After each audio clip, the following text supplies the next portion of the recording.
Clay, y'all. Merle Hillbilly here. And I got stories so creepy they'll make your knees knock. So put on your best flannel shirt and grab a jug of moonshine, because we're about to venture into a world of pure terror. When I was younger, I used to go to a place called Desolation Wilderness near Camino, California. It was the perfect place for camping and fishing. Realizing that it had been a few years since my last trip, I talked a friend of mine into going camping and fishing. We managed to talk another friend into coming with us, and then we were off.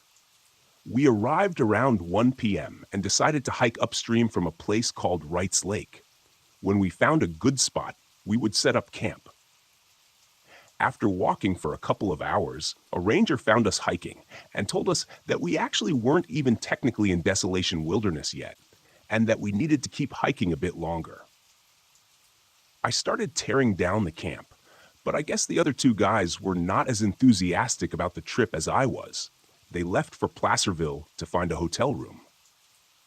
When they left, I hiked up a bit farther, but I started to worry about the amount of time I had to find a place and set up my camp before dark.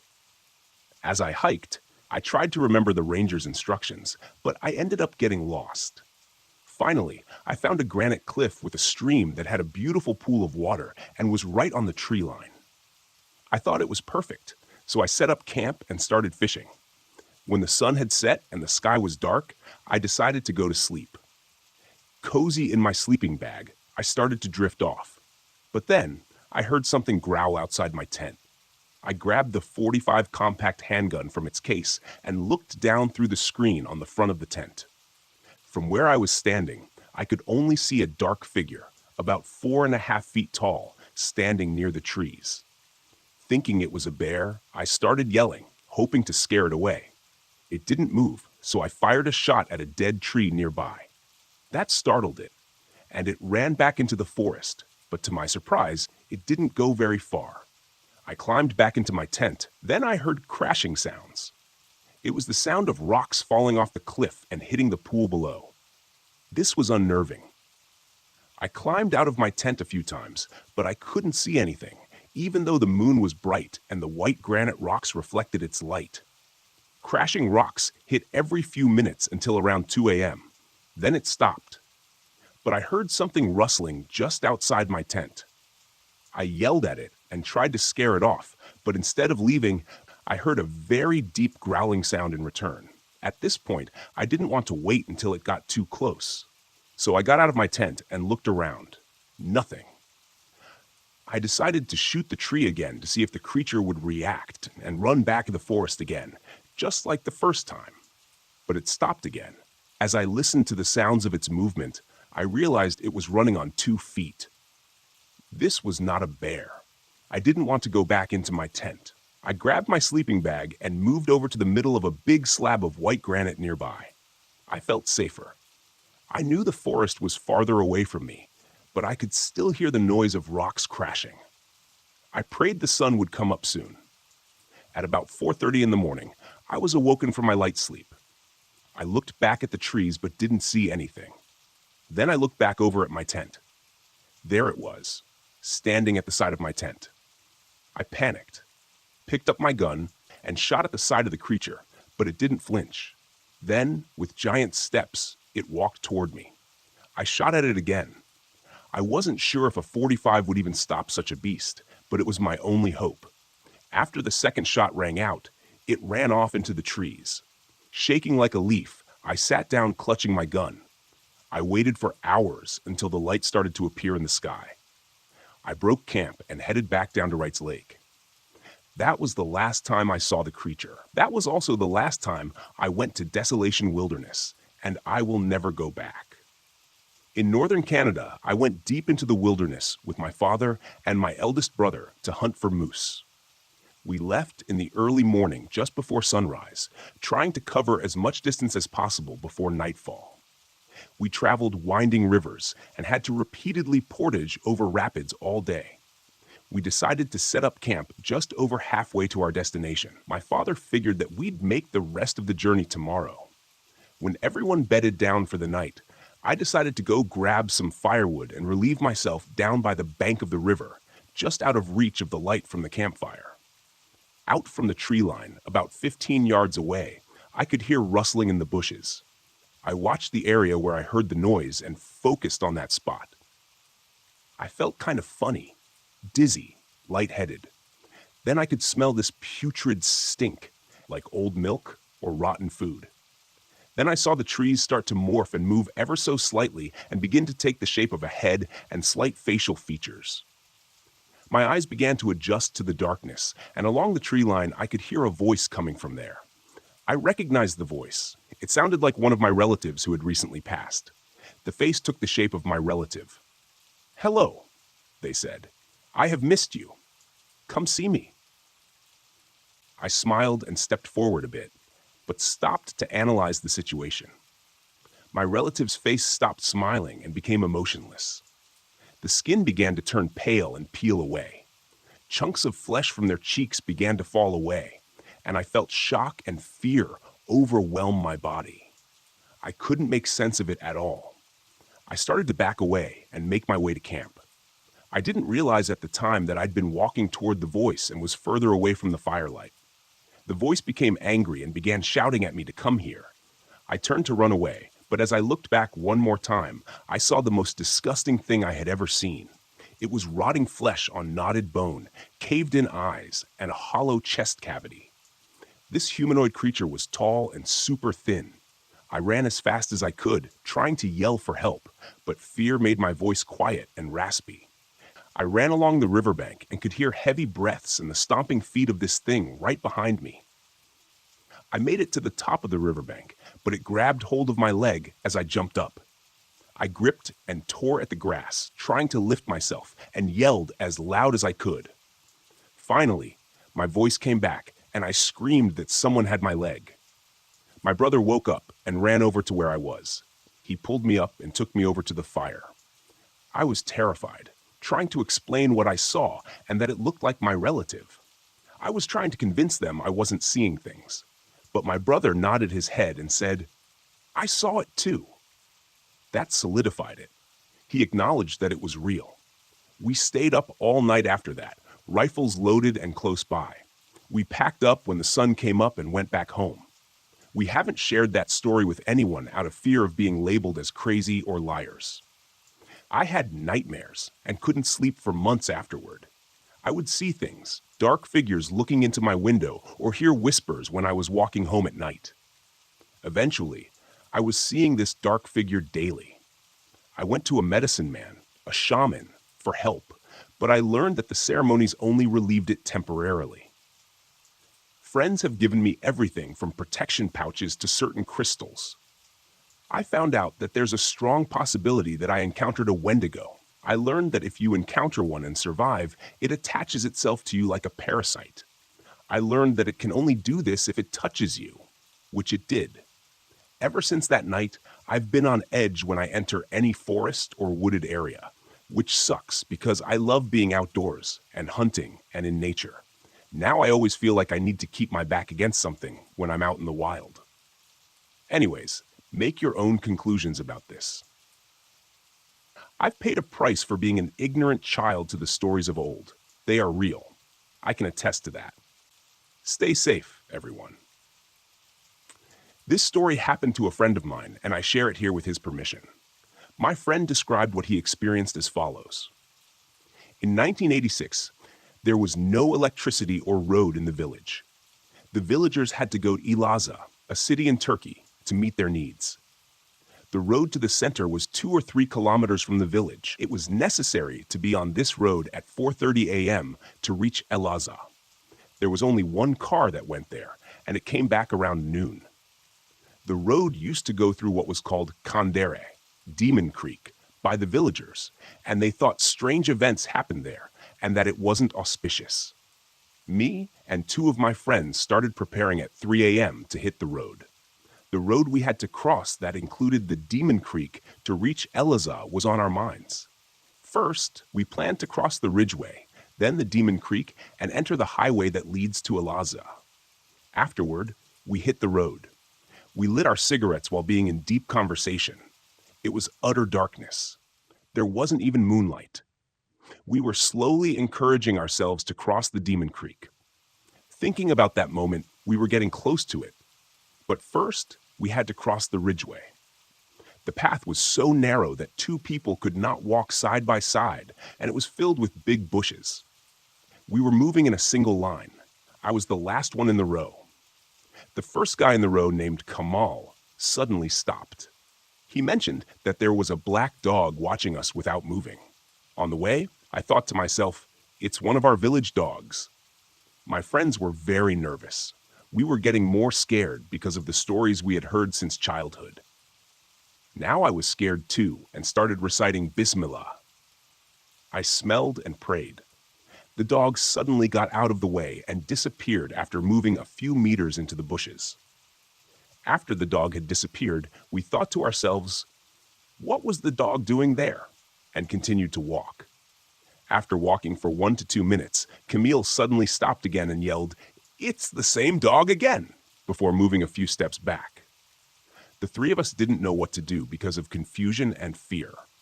The dog was looking at us again. I recited Bismillah again. The dog stood up and vanished into the bushes once more. My friend said, "Forget it. Let's go back. Let's not go there." But I said, "We need to cross this road. If we don't, then the day after tomorrow, we'll still have to use this road for shopping." I calmed them down, and then we continued on our path. My friends were, of course, still scared. We were talking about why the dog had appeared again. I tried to calm them down by saying, he's just a common dog, and he's following us. We continued on our path.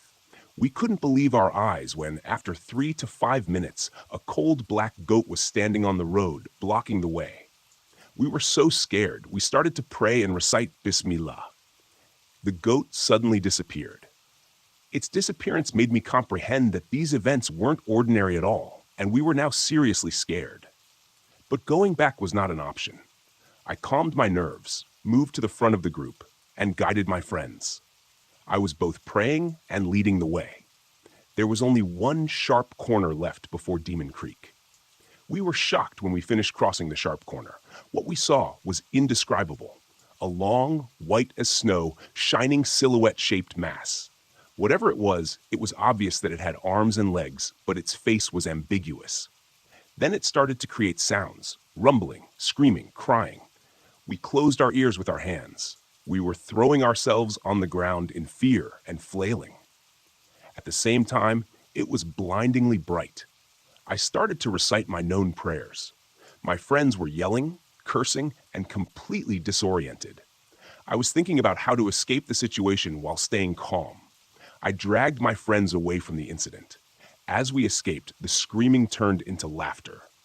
The laughter echoed in our minds. We headed back to the village, but we didn't know how we managed to return. At the entrance of the village, there was the house of Camille.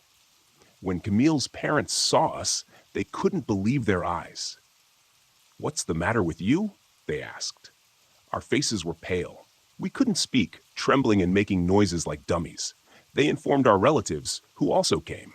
They tried to grasp the situation. I rested for a while, drank some water, and told them the story. The villagers were stunned. They told us to thank God that we came back in one piece. We thought we had saved ourselves, but from sunrise to sunset for 40 days, we had heavy headaches, skin rashes, and huge herpes sores on our lips. Later, I was driving home from work on a 6-lane highway heading west in Hamilton, Ontario. As I drove on my side of the highway, I saw a dog cross from the left side to the right. That area is full of trees, bushes, channels, and ravines, offshoots of Lake Ontario. When I saw the dog, it was approximately half a kilometer ahead of me. The astonishing thing about this dog, I'm certain it was a dog, was that its length from nose to rump, excluding its tail, covered almost the full width of the lane, 8 feet. It was heading back into a small valley filled with heavy forest and a ravine. I couldn't believe a dog could grow to that size. I still remind my boyfriend of this occasionally. I have no witnesses. This happened to me in July of this year, and I've been thinking about it constantly since. I'll try to sum up the experience as best I can. I'm kind of a mentally ill weirdo. I have borderline personality disorder and complex post-traumatic stress disorder, and I'm a 24-year-old girl who lives alone in the city. just minding my own business. I have a few friends, but I'm not close with my family. It's not unusual for me to go a few weeks or months without really seeing anyone besides coworkers, especially during the pandemic. So I've just been doing my own thing. This encounter happened during one of those few-week stretches of isolation. I'm only giving this bit of exposition so people can understand my psych history and mental state, etc. So, at the start of July, I got this uncontrollable impulse to go camping and stargazing. I never go camping alone, hadn't gone in 4 years, and had no camping gear whatsoever. But I wanted to go for some reason. I researched some good dark sky spots in Utah, found a cute little campground about 4 hours into the desert, and reserved the last spot available for a week later. I bought all my stuff the day before and just drove up. I'm horrible at planning and time management, so by the time I arrived at the campground, the sun was already going down. I had also forgotten my charger and realized I had to make my 60% battery last until I made it back to the city. There was no service out there, so that seemed easy enough. My entire goal was to chill in my hammock chair all night and stargaze anyway, so all I needed was some music. I specifically chose the night of a new moon for this. I knew I had to get my tent set up and situated before the sun went down. There were a lot of others there, but most were families with kids getting ready for bed. I could hear parents reading scripture to their kids before bed, Mormons, and others reading Kindles. By the time everything was set up, it was about 10 p.m. Almost everyone turned off their lights and went to sleep. This really weirded me out at first. It was the perfect night for stargazing. I didn't see a single other person setting up a chair, no telescopes, no one even outside their tents looking up. Eventually, I figured they all probably just wanted to wake up with the sunrise. Sleeping in wouldn't exactly be pleasant in the desert heat. I worked night shifts, so staying up wasn't an issue at all. At this point, the only people I could see awake were myself, a family vaguely near me reading scripture, and a whole mess of people at the bathroom. My tent was located at the far side of the campground. To my left, nothing but desert and cliff.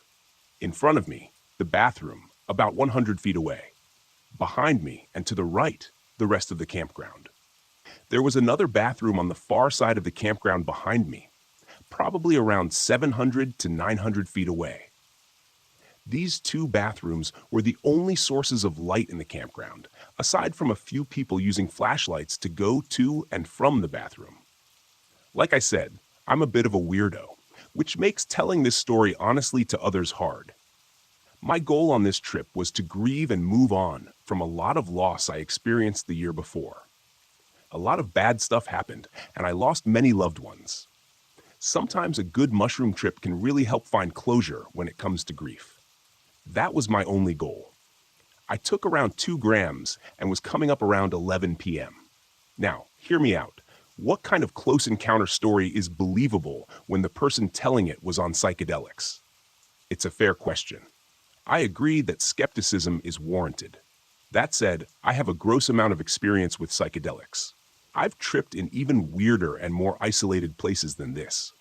I've tripped on mushrooms dozens of times and on acid over 100. I've kept tons of trip journals and recordings. Never once has anything like this happened before or since. I've never seen things or entities, never had paranoia about something being there that wasn't. My trips are always the same. Textures get wavy, emotions heighten, I feel peace in my mind. That's it. I'm convinced what happened in the desert wasn't caused by the drugs. It simply happened while I was tripping.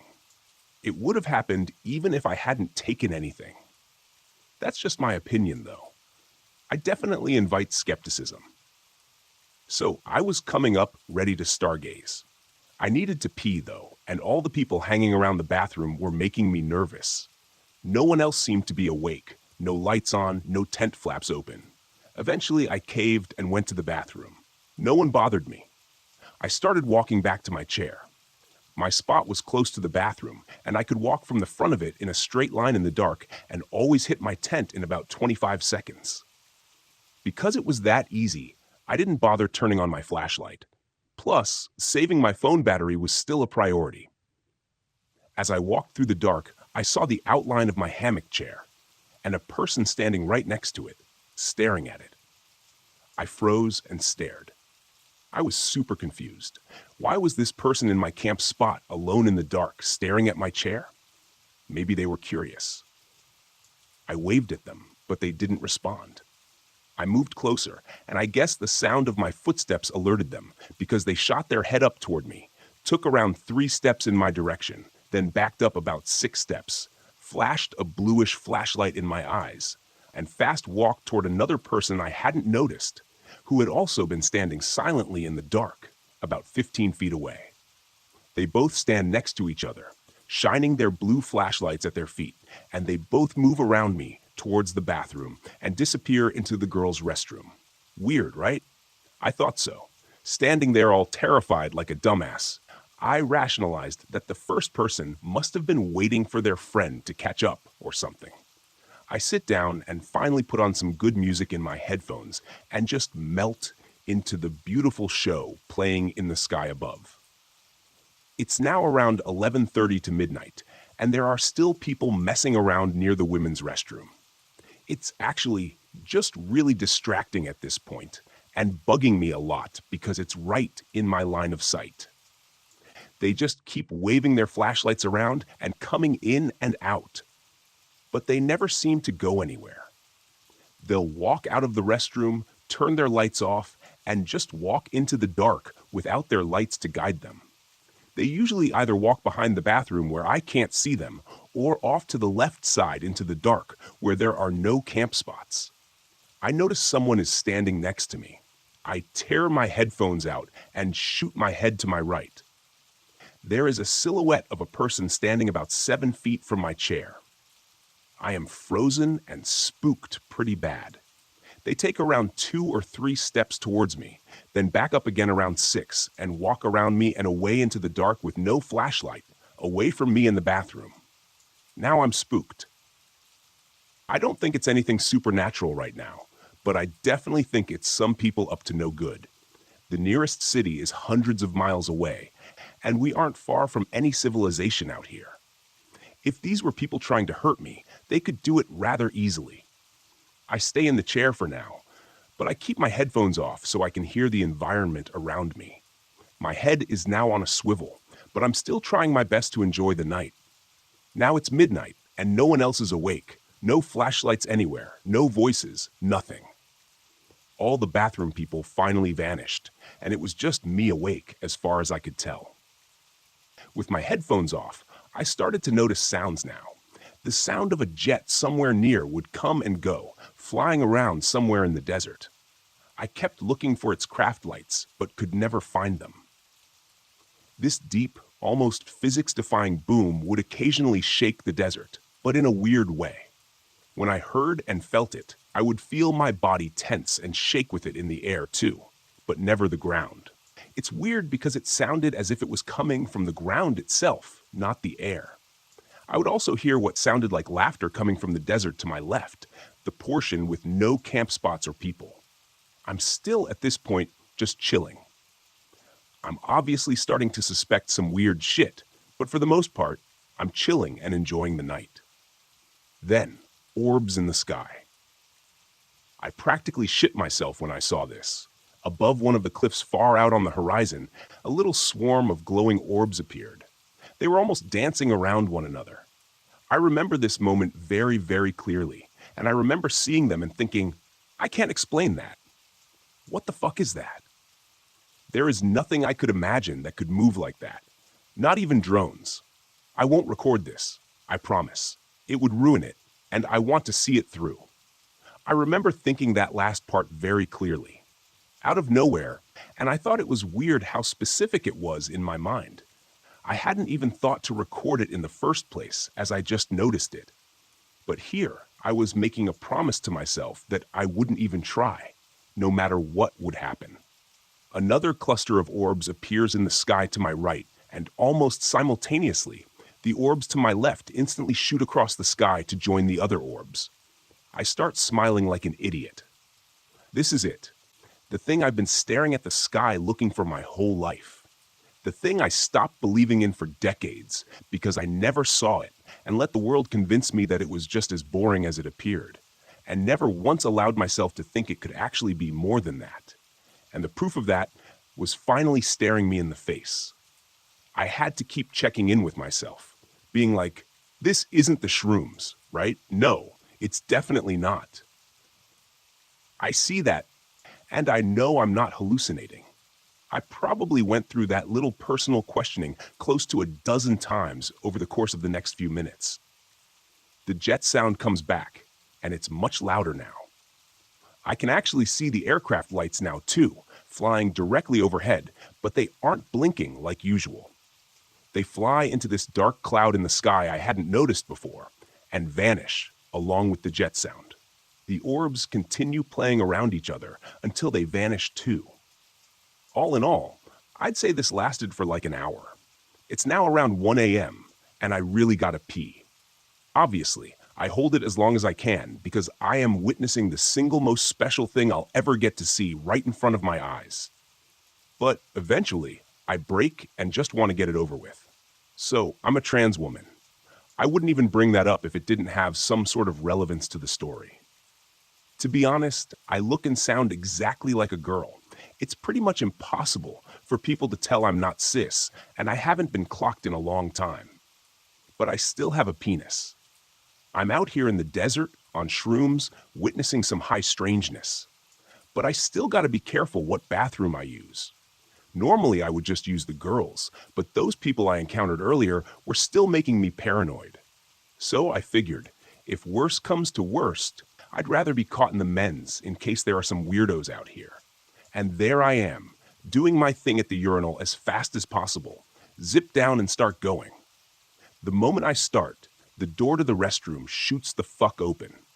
Some guy with short brown hair, around 5'6.5", with a sunken, droopy face, runs in, eyes glued to the ground, and barges into the stall next to me, shutting the door and doing his business. The only word I could use to describe him was he looked sick.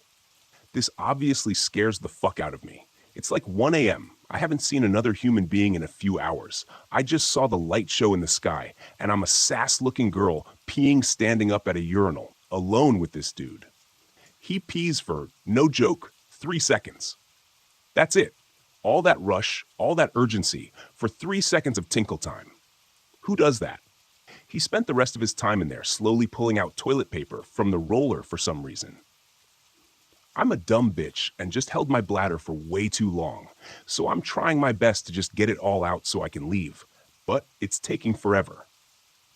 I finally finish and, for some reason, go to wash my hands. I don't know why. It just felt like the right thing to do in the moment. LMAO. The guy shoots out of the stall again, way too hard and fast, comes in right next to me at the sink, washes his hands for a total of 2 seconds, and leaves the bathroom as fast as he entered. I'm just kind of shook.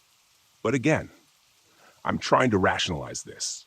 I just think he's probably tripping too, and the sight of some girl peeing at the urinal at 1 a.m. probably made him think I was an alien. So I head out and back to my chair.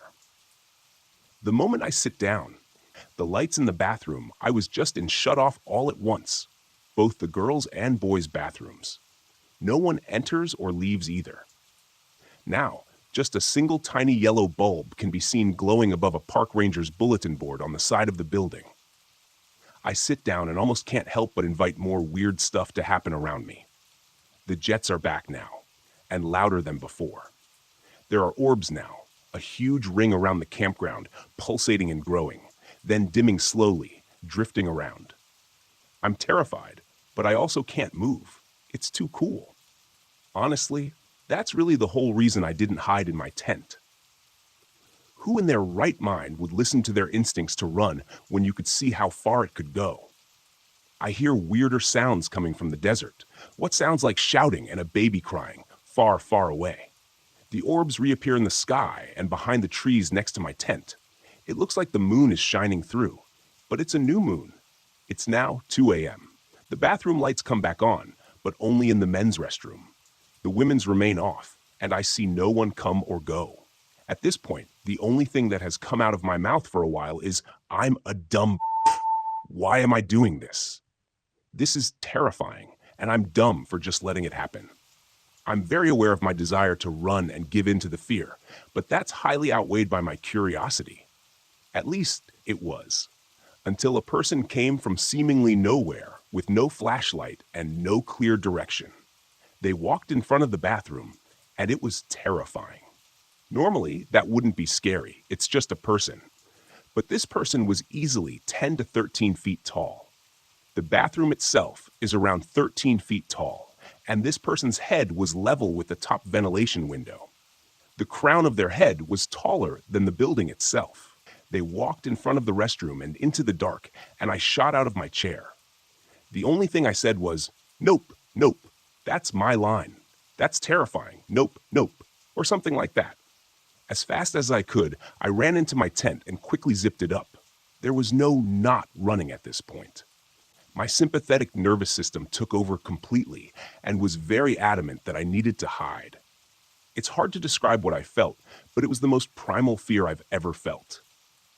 I have borderline personality disorder and complex PTSD, so I'm used to feeling a staggering amount of terror in my mind on a daily basis when my symptoms show up. But this was on a whole other level. It was like some deep animal part of me understood the moment I saw them that I was no longer at the top of the food chain. Another ultra predator, much smarter than me, had just made itself known. My body tensed up like a wild animal at the sight of it. I felt truly humble and small in that moment and knew I was outmatched. They were now outside my tent, scurrying in non-circles. The sound of their footsteps gave way to the feeling of their voice playing side by side with my own inner voice. This is where it gets hard to explain. We talked, but talking isn't the right word. They communicated in pure concept and feeling. It was so subtle and instantaneous that it's hard to describe how obvious it felt, while also being so subtle it could almost be indistinguishable from my own thoughts or emotions. The things we talked about were rather personal, so I won't go into too much detail. I asked them about the jets, whether that was us, and if we were trying to find them. They said yes. I said, "But we aren't smart enough to find you guys." They said, "No, you are smart. You just aren't creative." They said they are scared of us too, but are much more aware of us than we are of them. They want to know us more, but it's hard. Too much complication. They cited me running and hiding as proof. I said, "That's natural. I'm still an animal with a nervous system hardwired for survival. Something new and unknown is going to do that to people, no matter how rational they try to stay." They said they liked me because I was honest about the fear. They were scared too. They want freedom, and they want that for us as well, but they aren't quite sure what to do, or at least they wouldn't tell me. Whenever I would ask their name or why they were here, they would deliberately ignore me. They also seemed to get a kick out of messing with me, also citing that as a reason for the contact. They did one thing that really stuck with me. They showed me that they have always cared and always will. It's hard to describe the feeling they gave me, but it really was unconditional love. They called me family and kept expressing their love for me. They told me that I chose this. I didn't really get that part, but when they said it, all these memories from my childhood flooded in. I'm still struggling to draw any connections. After a while, of course, I had to pee again.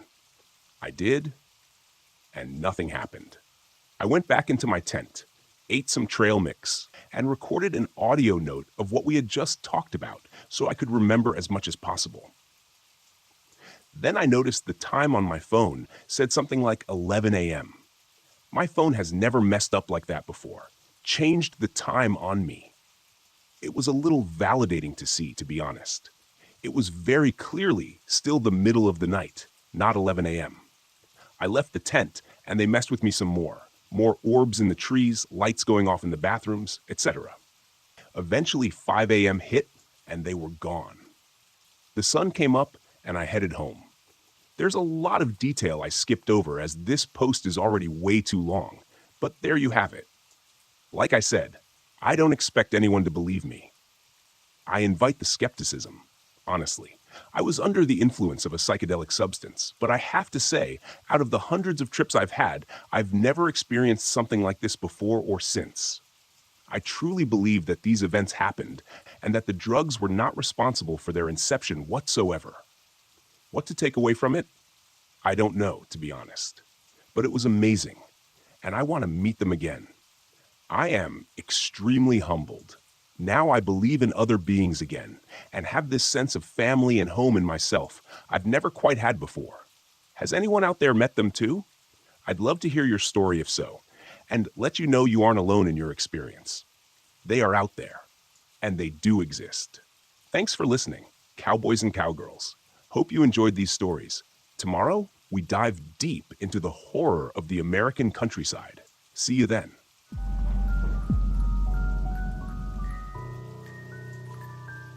Mary and I had been park rangers for over a decade. My story is rather unusual, and you may believe it or not. It started with the missing hikers. At first, I thought they had simply gotten lost or wandered off the trail, but as more and more people went missing, I began to realize that something sinister was at play. Then there were the eerie noises at night, growls and snarls that sent shivers down my spine. I knew I had to investigate.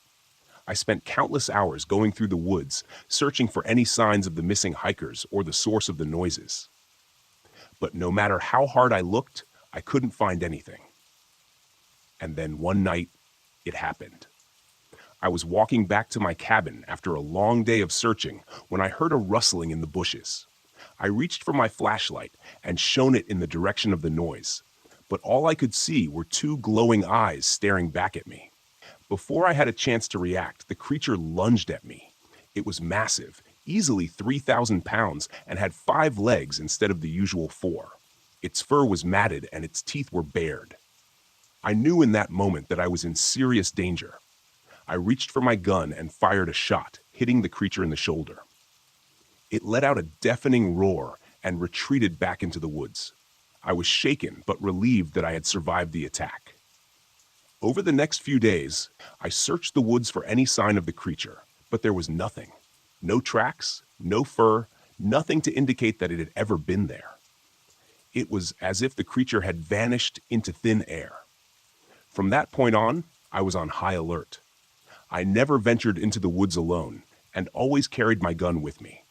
But no matter how much I prepared, I couldn't shake the feeling that the creature was still out there, watching and waiting.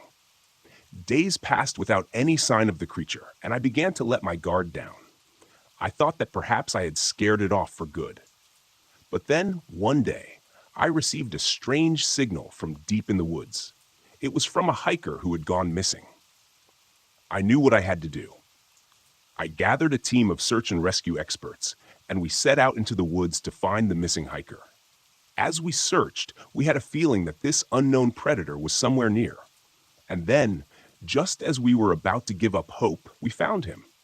The missing hiker, alive and well. He told us that he had been wandering through the woods when he heard a rustling in the bushes, and then out of nowhere, the creature had appeared, staring at him with those glowing eyes.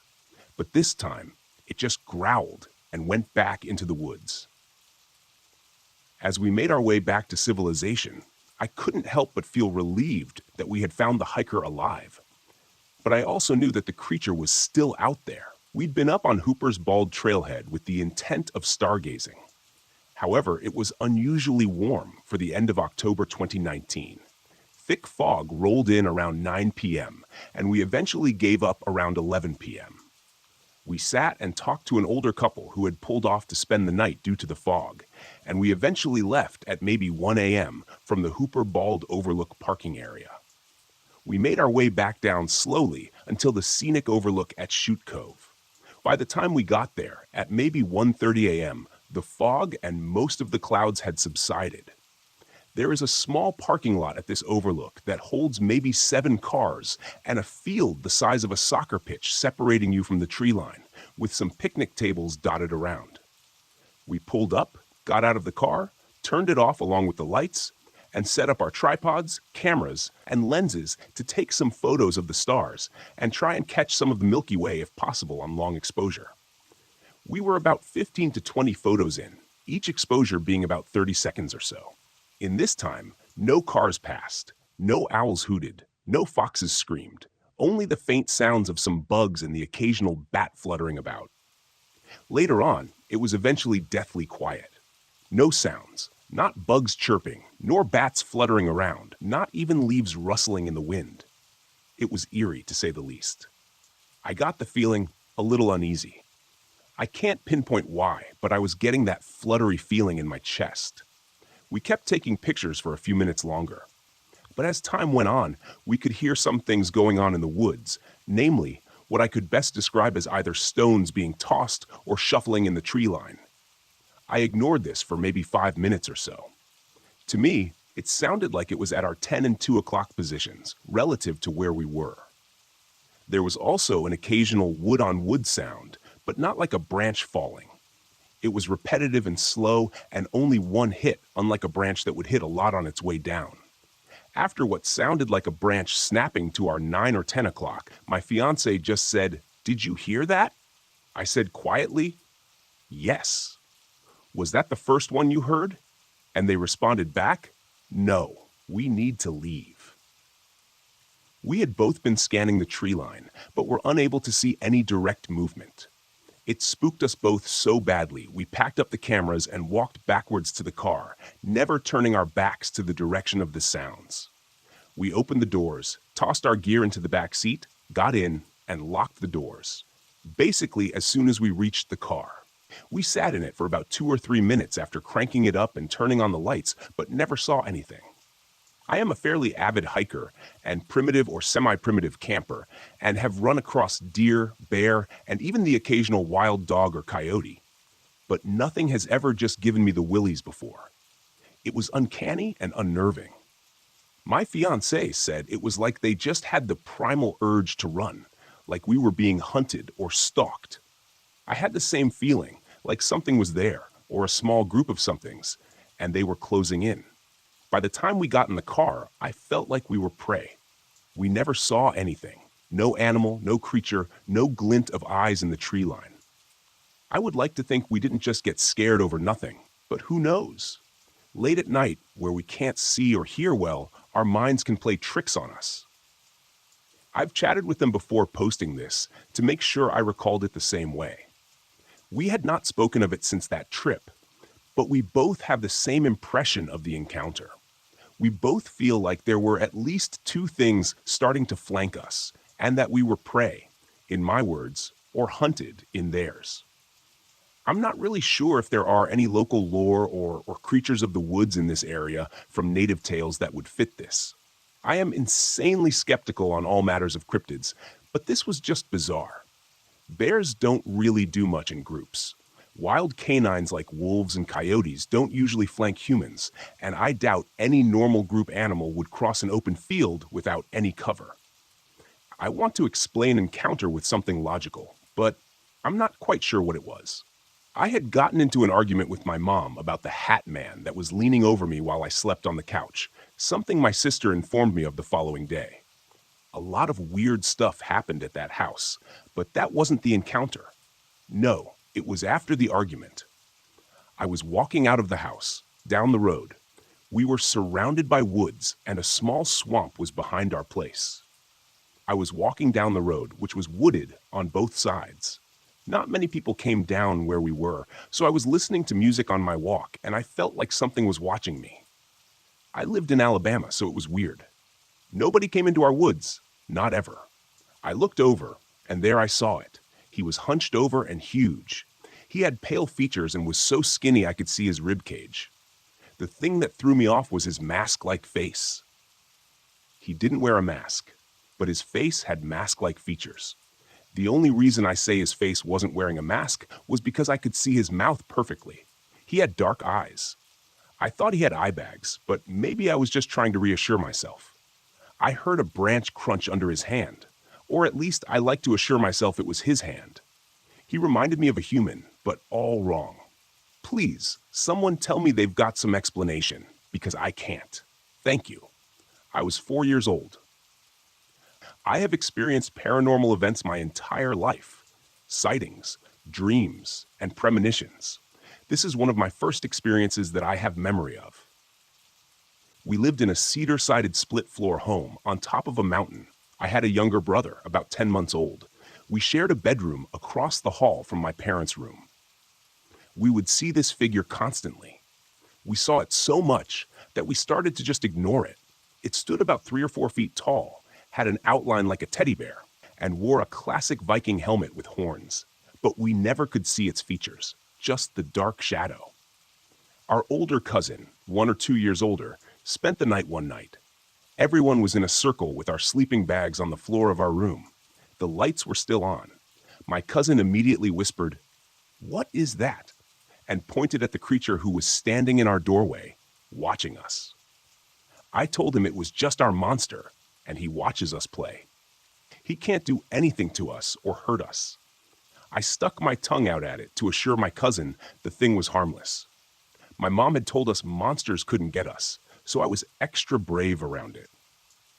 A few nights later, I woke up in the middle of the night. I slept on the top bunk and my brother on the bottom.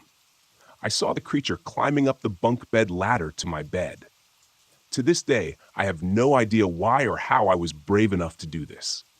But I moved to the ladder and sat in front of it, blocking the creature from coming up. It stopped climbing, but we were inches from each other's faces. It seemed like we sat like that forever, because I remember thinking, what the heck is this? And why can't I see its actual face? I reached out and tapped its shoulder. All hell broke loose as soon as I touched it. I could see all of it. The entire body was covered in monster heads. Its main face had giant eyes and sharp, sharp teeth. It was terrified of me, confused, and seemed to be in intense pain from my touch. It grabbed me by the back and tore my back up, screamed in my face. Of course, I was screaming hysterically. I broke free and crawled to the far end of my bed, started praying, and stopped screaming. By this time, my mom ran in, and all I could say was, "Monster."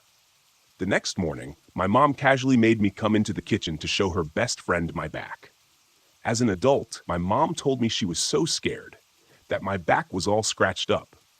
Scratches I didn't have that night at bedtime. I asked my cousin what he saw that night. He admitted to it 30+ years later and told me when I stuck my tongue out, he was terrified. As an adult, my brother described the exact same appearance of it after having a summer encounter shortly after mine. He passed it on our basement stairs and it screamed at him. After my encounter, I never saw it again. My son, who is 3, is terrified of shadows, and he knows the difference between normal shadows.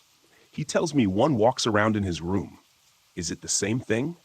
What the hell is it? While I was cutting cross-country along the Maxwell Book Trail to some reprieve above my camp, I found 2 impressions in a dung pile unlike any I've seen before. The prints were about a quarter-mile apart, but on the same ridge and identical in size, both having a prominent big toe impression. The dung pile was 12 to 14 inches in length and as big around as a 50-cent piece. I also had a visitor outside my tent at 4 a.m. I was awake and drinking coffee in my dimly lit tent.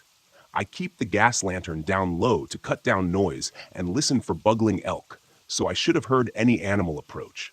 But I heard nothing, until a sliding, scraping sound followed by a loud thud, like a person sliding at a log or a stump just a few feet outside the tent.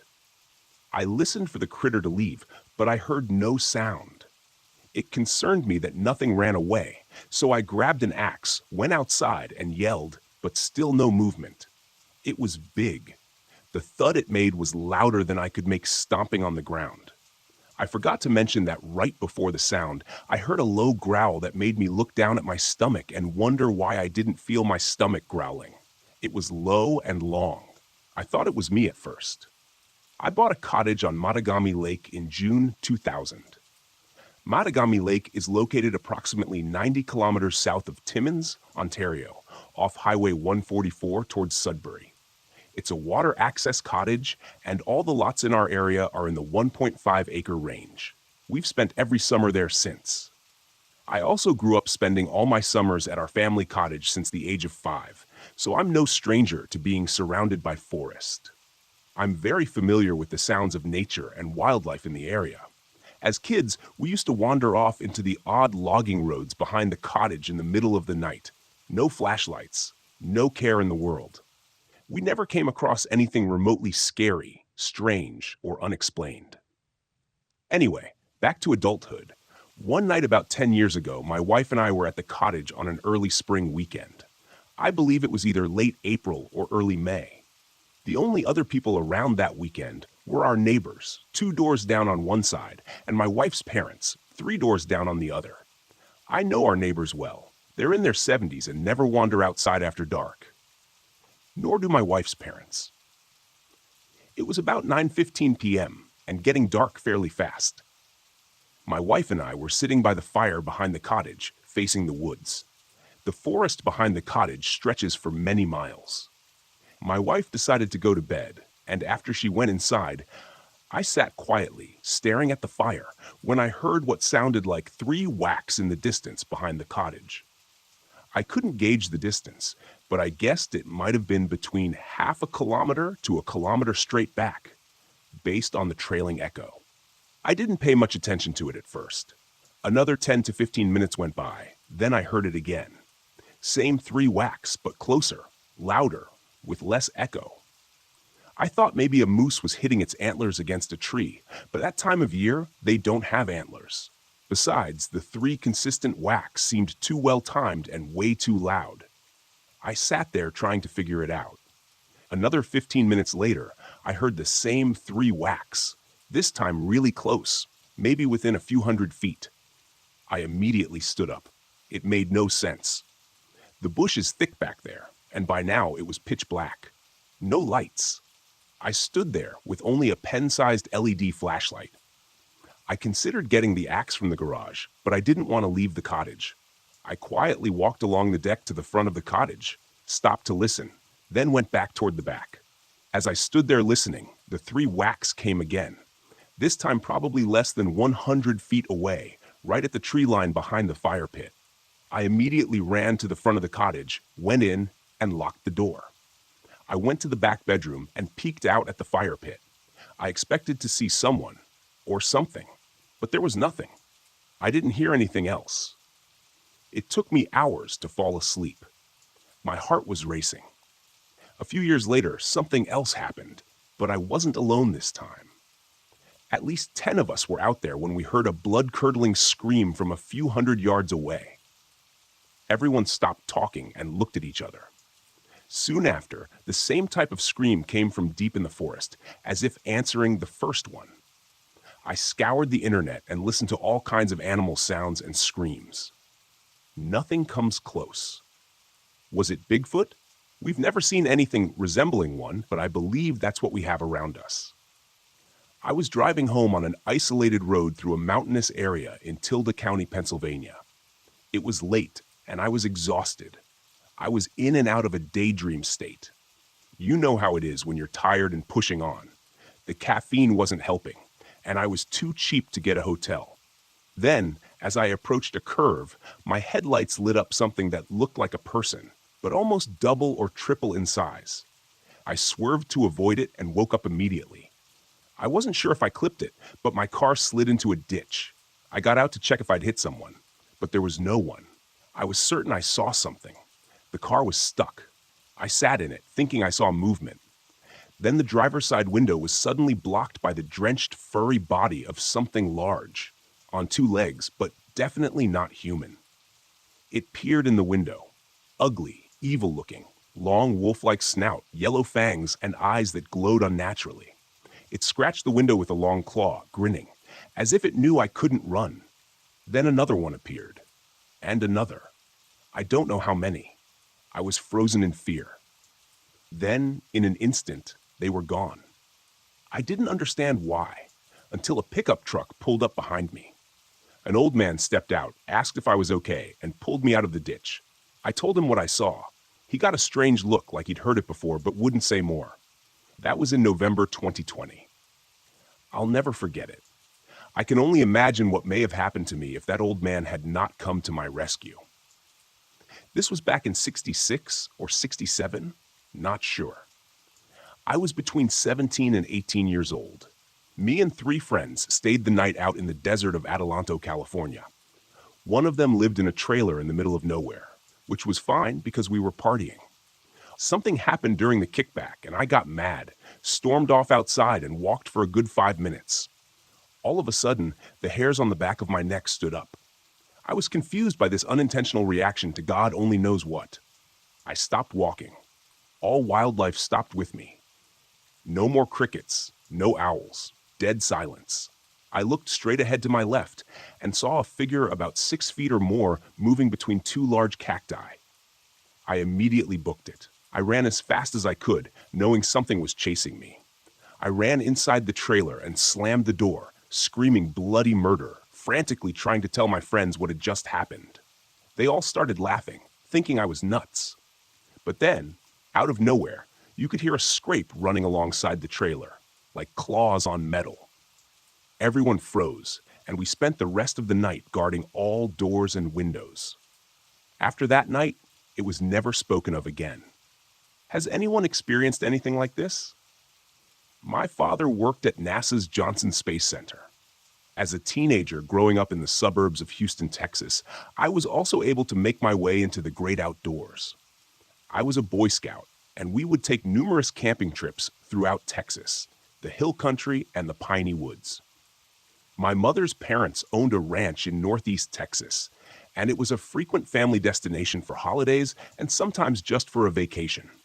I learned how to fish, hunt, pitch a tent, and basic survival skills at an early age. I would often take treks into the woods by myself without a care in the world. Thinking back on certain events that happened back then, I now view them differently, mostly because of what I'm about to tell you. It was a later experience in the Ozark National Forest at night, and it has profoundly changed the way I look at life. I moved to Northwest Arkansas in 2005. My brother and mother had already moved to Ria's Mill, Arkansas. I would frequently fish at Lake Lincoln. I would often park my truck a short walking distance from the dam and then walk up and fish from the dam bank. During one visit, I began to work my way off the dam and into some thick brush and trees to get to a large boulder protruding over the lake's bank. As I approached the tree line, I began to have an eerie feeling. It came over me out of nowhere. Now, I've been in the woods alone many times before and never felt this sensation. I quickly grabbed my rod and reel, along with my tackle box, and made it back to my truck. I have not been back to Lake Lincoln since. A year later, around 2007, I had moved about 40 minutes from my mother's place. I had just gone into business for myself. I was single and lived alone. I would often get bored and take drives through the mountains, sometimes even at night. One late night, I decided I needed to get out for a long ride. I was going to head to my mother's place. I started down the freeway and then exited onto Highway 16. I continued down Highway 16 for about 20 miles, then turned left onto County Road 33. It was another 10 miles or so before turning off to get to my mother's home. I crossed the Illinois River Bridge and made a sharp curve to the left. It went up a steep hill and then entered the Ozark National Forest. It was dark, only my headlights lighting the way. At the time, there was no cell service. I was smack dab in the middle of nowhere. I reached Wellington late. As I began to climb the next hill, I remembered a small pull-off lookout to my left. I needed to relieve myself. I pulled my truck over, crossed the oncoming lane, and parked on the lookout shoulder. I left the motor running with the headlights on. I stepped out, leaving the truck door open, and began to relieve myself. To the right of me was somewhat of a cliff. I could see a small pond on the opposite side of the lake, which was to my left. I found myself fixated on that ridgetop. Then I had this overwhelming feeling come over me. The hairs on the back of my neck began to stand up, and goosebumps ran down my arms. There was a strong sense that someone or something was watching me. I was standing outside a lit-up truck in the middle of nowhere. I was a sitting duck. I quickly finished, jumped into my truck, threw it into drive, and squealed my wheels up the hill. Some years later, I married and became a father. My family and I went hiking through the same lake area, but on the other side. There was a rock-covered enclosure that Parks and Recreation had built some years back. While there, those same eerie feelings came back. Something wasn't right. I kept it to myself, and we finished our day of fun. A short time later, I found myself researching Bigfoot sightings in Arkansas. A significant sighting had been documented in that same area just prior to my roadside event. I also read of a sighting of a red-headed Bigfoot digging in the sand underneath a bridge along the Illinois River. I found out the sightings had been documented all over this area, dating back many years. Then I began to think of my childhood, and things began to add up. Like the time my grandmother told my brother and me not to venture back into certain parts of the wooded area. Or the times Grandpa's bird dogs would go into a barking frenzy in the middle of the night, and he would step outside, shooting a shotgun into the air. I can't venture into the woods much anymore, certainly not alone, and certainly not at night. I'm a Bigfoot believer. I truly feel that my overwhelming strange feelings were the result of a Bigfoot either watching me or being in the area. As a park ranger, I've always loved exploring the wilderness, and I've seen some strange things over the years.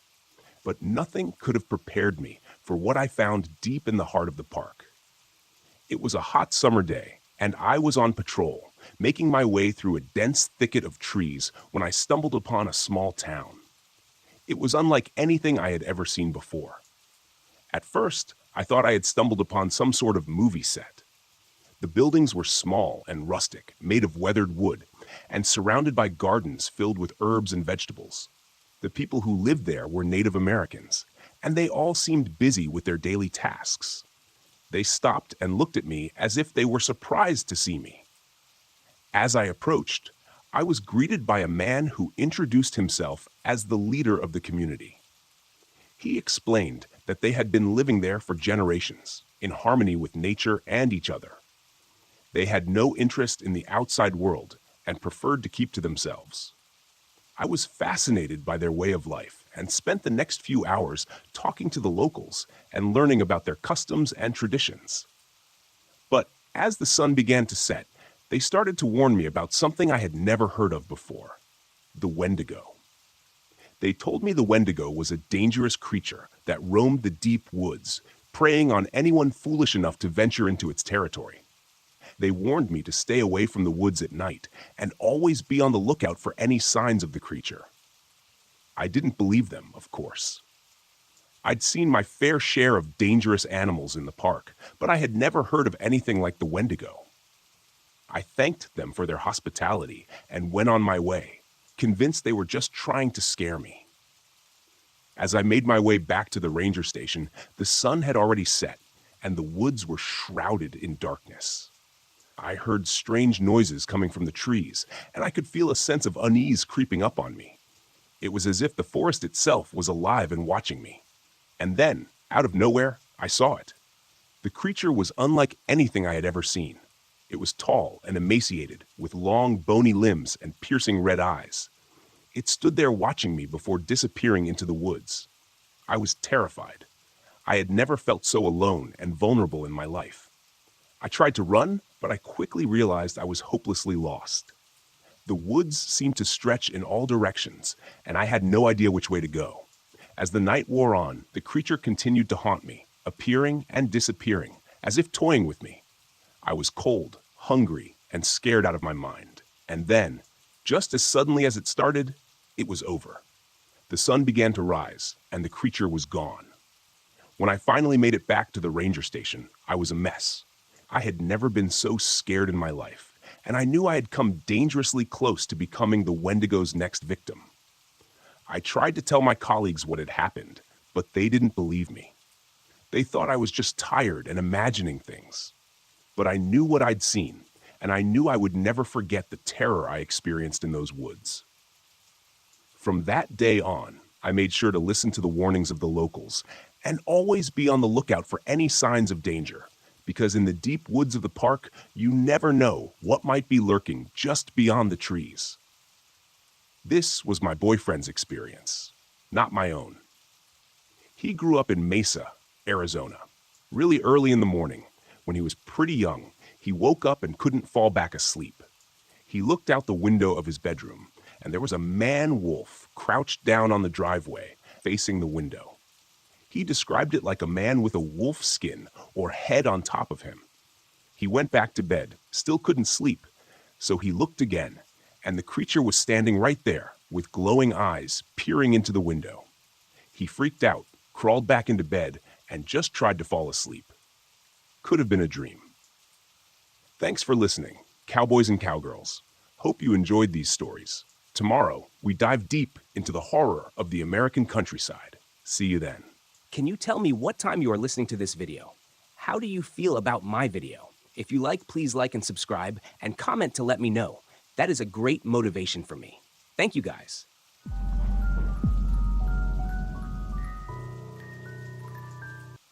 I've been a fire lookout for about a year now. I spend most of my life alone in a small, window-lined, one-room shack atop a steel and wood-frame tower in the middle of the Great Smoky Mountains National Park.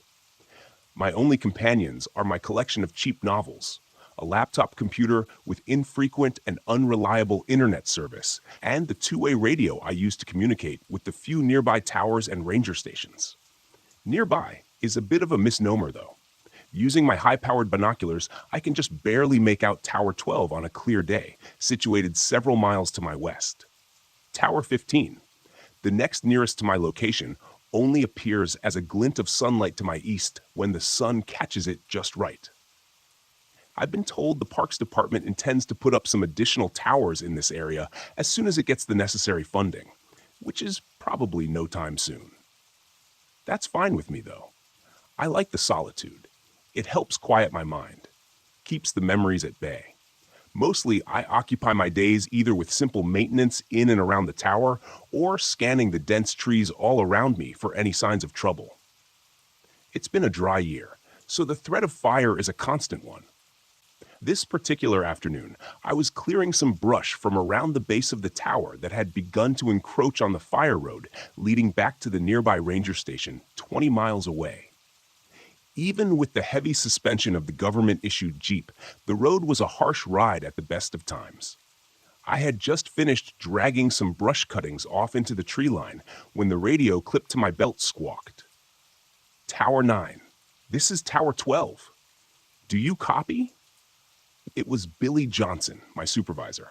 Nice enough guy, I suppose. Tended to leave me alone most of the time. I straightened up and stretched my back, wiping the sweat from my eyes with my forearm and keyed the microphone attached to my shoulder. Go for Tower 9, I replied as I replaced the shears and bow saw into the small storage shed near the base of the stairs. John, do you have eyes on a bit of smoke north of your position? Stand by, Billy, I said, snatching up my water bottle and jogging to the metal staircase that wound its way around the tower. I didn't bother locking the 8-foot chain-link fence surrounding my little compound. Chances were, I'd be back soon enough. Reaching the top, I stepped through the trapdoor and onto the walkway that circled the cabin, closing it behind me. It was habit at this point. The last thing I needed was to take an errant step and tumble down through the open hatch. I'd probably end up breaking my neck.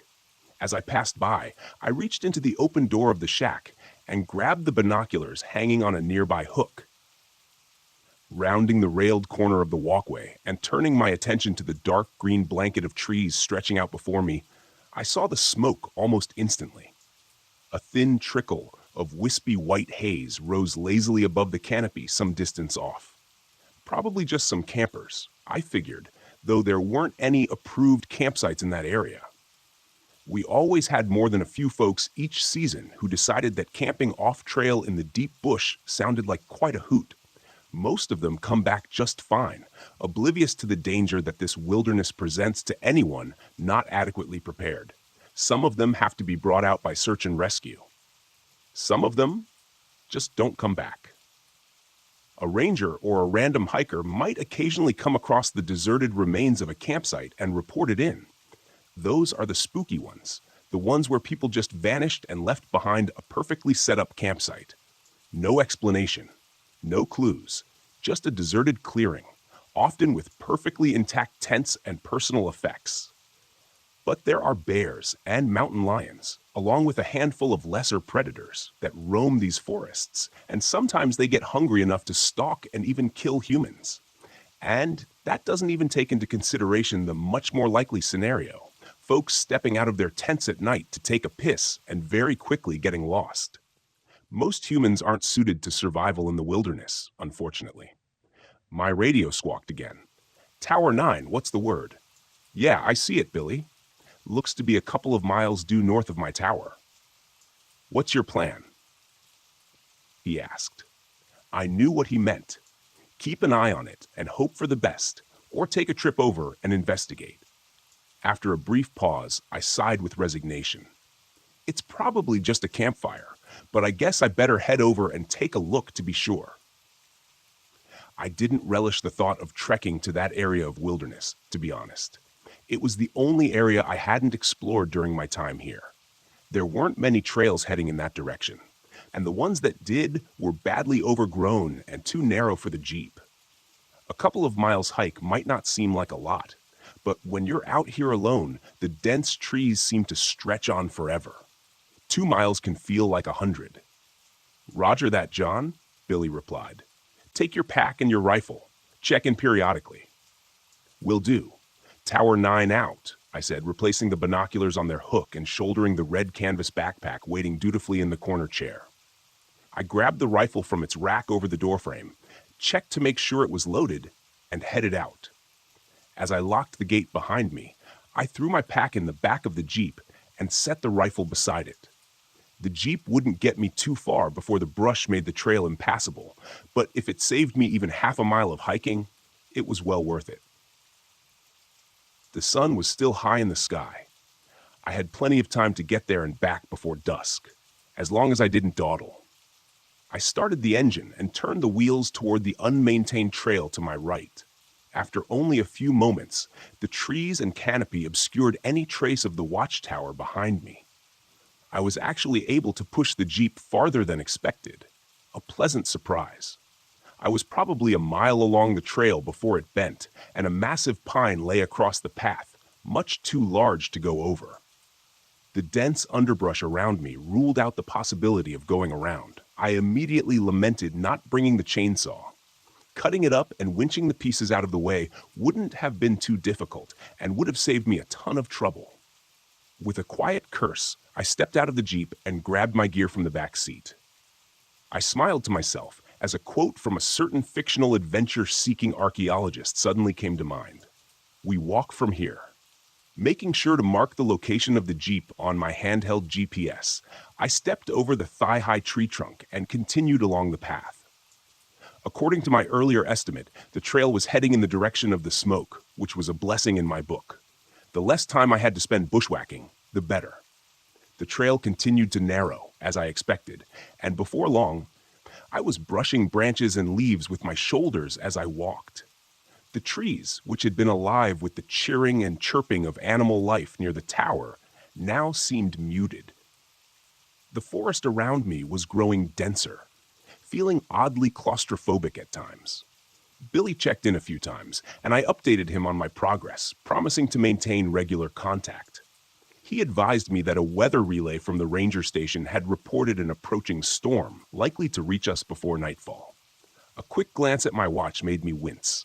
I had already spent more time than I'd predicted. Maybe it was best to turn around and head back. The last thing I wanted was to get caught out here overnight with minimal supplies and a rainstorm. I wasn't worried, but it sure wouldn't be comfortable. If I'd been farther from my destination, I probably would have turned back right then. I wish I had. Within another 20 minutes, however, I smelled the faint scent of a wood fire. Not strong, but definitely there. I was even more certain of what I'd find when I reached them. When I stepped out of the now almost non-existent trail, I found myself in a sparsely treed area amidst a dozen or so wooden shacks, and I halted in surprise. I had reached the base of a hilly rise covered in heavy forest, and these old, forgotten cabins looked like they had belonged to some sort of small settlement. Perhaps an old logging camp, I thought. I didn't know this place even existed, and made a mental note to research it when I got back to my tower. I keyed the microphone. Tower 12, this is John. Do you copy? Billy replied, his voice staticky and distant. Hey, John, Tower 12, what's your status? I frowned and looked around at the towering trees all around me. I suppose I was asking more out of the portable radio than was reasonable. I was lucky I still had any signal at all. I found what looks like an old logging or trapping camp, I said, meandering among the decaying and derelict cabins. Most had collapsed roofs and were barely standing. The campfire has to be nearby. I'm going to take a look around a bit more. There was a pause before Billy spoke again. What's your current location, John? I glanced at my handheld GPS and relayed my position. Another pause. John, I think you should probably just turn back. Come back, okay? You don't have many more hours of daylight left, and that storm looks like it's getting worse. Something in his voice sounded off, but I couldn't quite place it. Nervous, maybe? I couldn't blame him. My safety was his responsibility, and the idea of one of his lookouts being caught out in a storm overnight probably didn't sit well.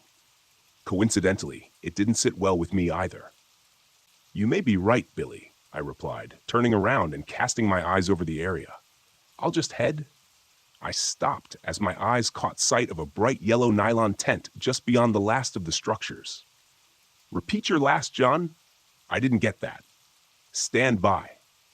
Tower 12, I said absently, making my way toward what I now realized was a small cluster of 3 modern tents situated around a central fire ring. The fire had been completely extinguished, but the embers still smoldered lowly, the source of the smoke. I looked around for the campers. Nothing. No one in sight or earshot.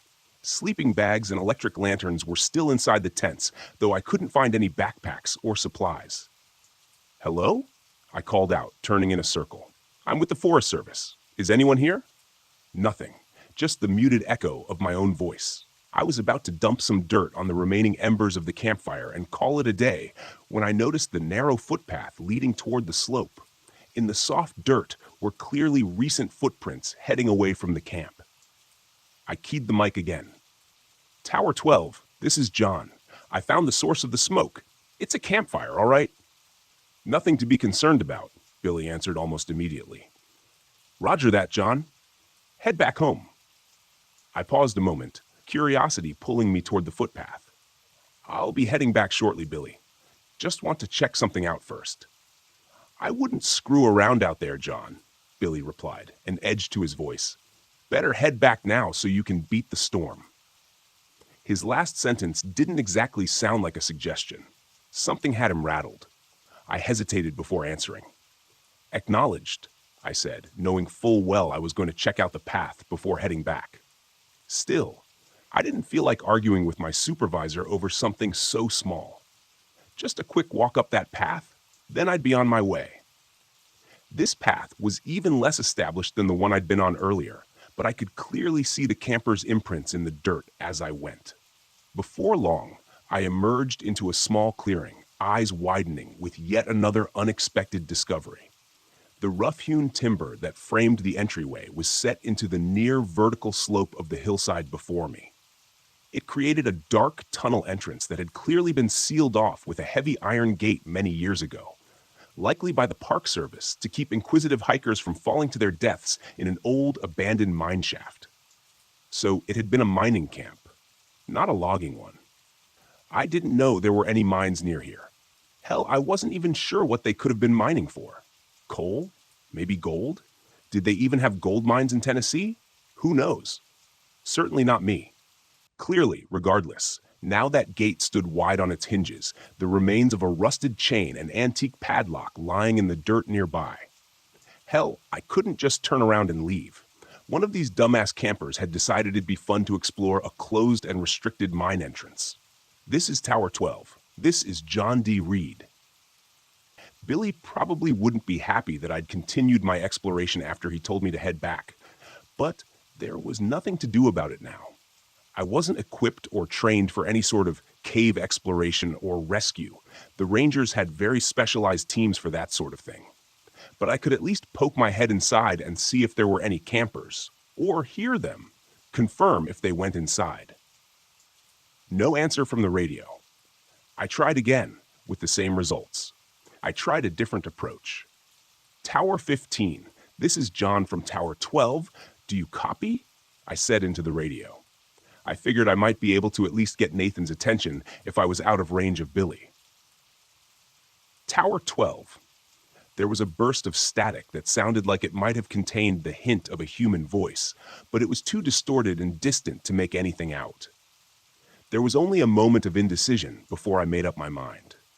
I knew it was reckless going into the mine, especially when my supervisor believed I was currently on my way back to the tower.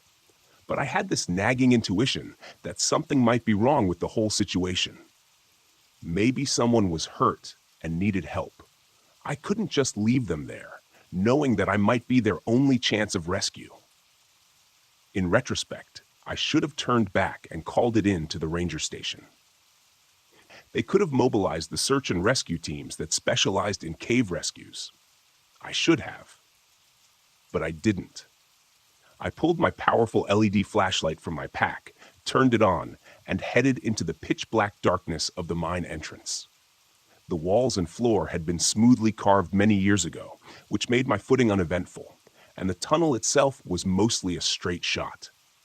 Several times during the first few minutes, I turned back to watch the bright square of daylight at the entrance gradually shrink to a pinpoint of light. By the time I'd taken the first dogleg turn of the tunnel, I was in complete darkness. It was a very strange feeling, oppressive almost. At one point, I turned off my flashlight experimentally, but after only a few seconds, I quickly flicked it back on. In that short time, my heart had been pounding in my chest, and some primal fear had begun growing inside me. It took a moment to calm myself. The darkness was absolute. It was almost as if you could feel it pressing in on you. My footsteps seemed much louder than they should have on the dirt floor, and the air was growing cold and damp the further I went. After another 100 feet or so, the smoothly carved tunnel ended abruptly in a wall of rubble. I couldn't tell if it was a cave-in at some point, or if this was simply where the miners stopped digging and hadn't bothered to remove the debris. But either way, it certainly appeared to be the end of the line. And then I saw it.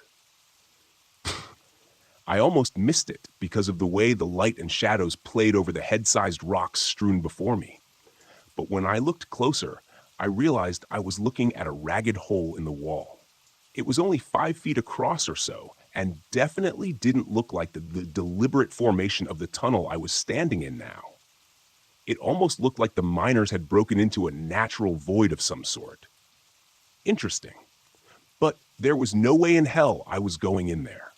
I was definitely not trained or outfitted for any sort of spelunking trip, and it didn't seem the sort of thing suited to the learn-as-you-go method. Just as I was turning back to make my way out of the mine, I heard the distant sound of voices echoing from the opening in the stone wall. The sound was faint, and may have just been my imagination, but I didn't think so. "Hello?" I called, pressing my face into the black abyss of the hole. "Can you hear me? I'm with the Park Service. I'm here to help you." Nothing. The air from beyond the breach was cold and smelled stale. Old. Wrong. It felt as if I didn't belong here. None of us did. There was a long moment of unbroken silence, and then I heard a voice again. Closer this time. "Did you hear that?" it said, presumably to a companion. It sounded like a young woman, nervous, uncertain. "Hello? Someone there?" That settled it for me. I carefully crawled through the opening into the space beyond.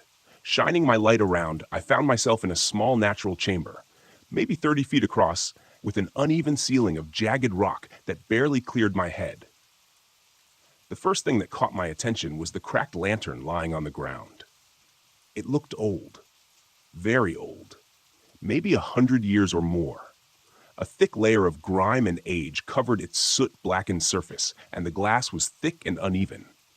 Beside the askew lantern was a small leather-bound book, partially buried in the dirt and dust, with a moldering leather strap securing it closed. It looked like a journal. And without a thought, I tucked it into my backpack. Raising my light back up, scanning around the room. "Hello?" I called again. I didn't hear the voices anymore, but the narrow beam of my flashlight illuminated another tunnel in the far corner of this room, mired in darkness. Can you hear me? Once again, I got that feeling that something wasn't right. Then the voice came again. Closer this time. Did you hear that? Hello? Is someone in here? She asked, her voice trembling with apprehension.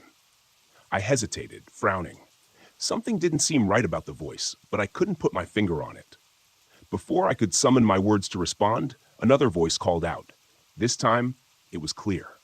The voice of a young man. We can hear you moving around in there. Please help us. We're lost, and our friend is hurt. Hear me moving around in there? I was shouting to them. I sure as hell wasn't trying to hide. Could they not hear me for some reason? I stepped forward to the secondary tunnel and raised my voice again. I'm with the Forest Service. It was then, when I reached out to steady myself against the wall of the tunnel entrance, that my hand met something wet, and I recoiled in disgust, thinking I had just grabbed a handful of some subterranean slime. When I shone my light on it, however, it became very clear the reality was far worse. Blood. I stepped back, trying to keep the panic that was fighting to take control of my rationality at bay. I needed to keep a level head, for now. Panning my light around, I saw an astonishing amount of blood painting the wall and floor in front of me. Somebody had definitely been hurt, and badly. With blood loss like this, I wasn't sure I'd be able to stabilize them long enough to get rescue in here. What the hell happened here? And why did the hikers continue into the cave after one of them was injured this badly? Unless they lost their light and got turned around, there was no way for them to get lost. There hadn't been any branches to this tunnel since I first entered. All they had to do was turn around and walk until they saw daylight. The man's voice called again, colored with the unmistakable tinge of fear. What the hell is that? Hurry up, Becky. Take my hand. He seemed to be getting closer. At least if I could guide them to my voice, maybe I could get them out of here. Get to higher ground. Radio for rescue evac. They had a helicopter permanently stationed at the main ranger station. It could be here in 20 minutes if I was able to reach them. The woman's voice came again, and this time I froze. Did you hear that? Hello? Is someone in here? All at once, it hit me. The indescribable unease I had been mostly successful in repressing now fought back with renewed vigor. I realized in that moment what I had missed previously. The woman had repeated herself, twice now. No change in her inflection, no variation in emotion or urgency. It was exactly the same, down to the syllable. It was like I was listening to a recording. Did you hear that? Hello? Is someone in here? Repeated the male voice, now even closer. Hurry up, Becky. Take my hand. Below the words, I could hear the stealthy sliding of something over rocks. It seemed like it wasn't too far beyond the tunnel entrance now, but I wasn't going to wait for it to emerge from the darkness. I didn't think that what I'd see emerge from the darkness would be a couple of college kids who'd had a rough time of it during a weekend camping trip. Allowing my panic to run free, I turned and threw myself through the cave breach and landed roughly on the flat stone floor of the mine shaft. Beyond skinning my hands to hell and banging my knee on a rock, scrambling my feet with a hiss of pain, I ran as fast as I could, not realizing until I finally burst into the waning light of the late afternoon that I had lost my rifle somewhere in that cave. It was darker than it was when I first entered the mine, and a quick glance to the sky showed the angry black thunderheads that had moved in, as promised, much faster than I had expected. I quickly swung the iron gate closed on screeching hinges and looped the chain between the bars as tightly as I could, securing it rather lamely with the hasp of a broken padlock. I stood there for a long moment, bent over with my hands on my knees, trying to catch my breath outside the mine entrance when I felt the first drops of the coming storm on the back of my neck. I straightened and looked through the bars of the gate into the ominous darkness beyond, realizing how ridiculous my barricade really was. It wouldn't do much good if something tried to get out, but at least it made me feel a little bit better. At least it made me feel a little bit better until I heard the voice echoing from the mine shaft.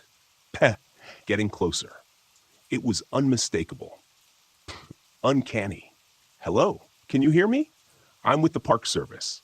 I'm here to help you.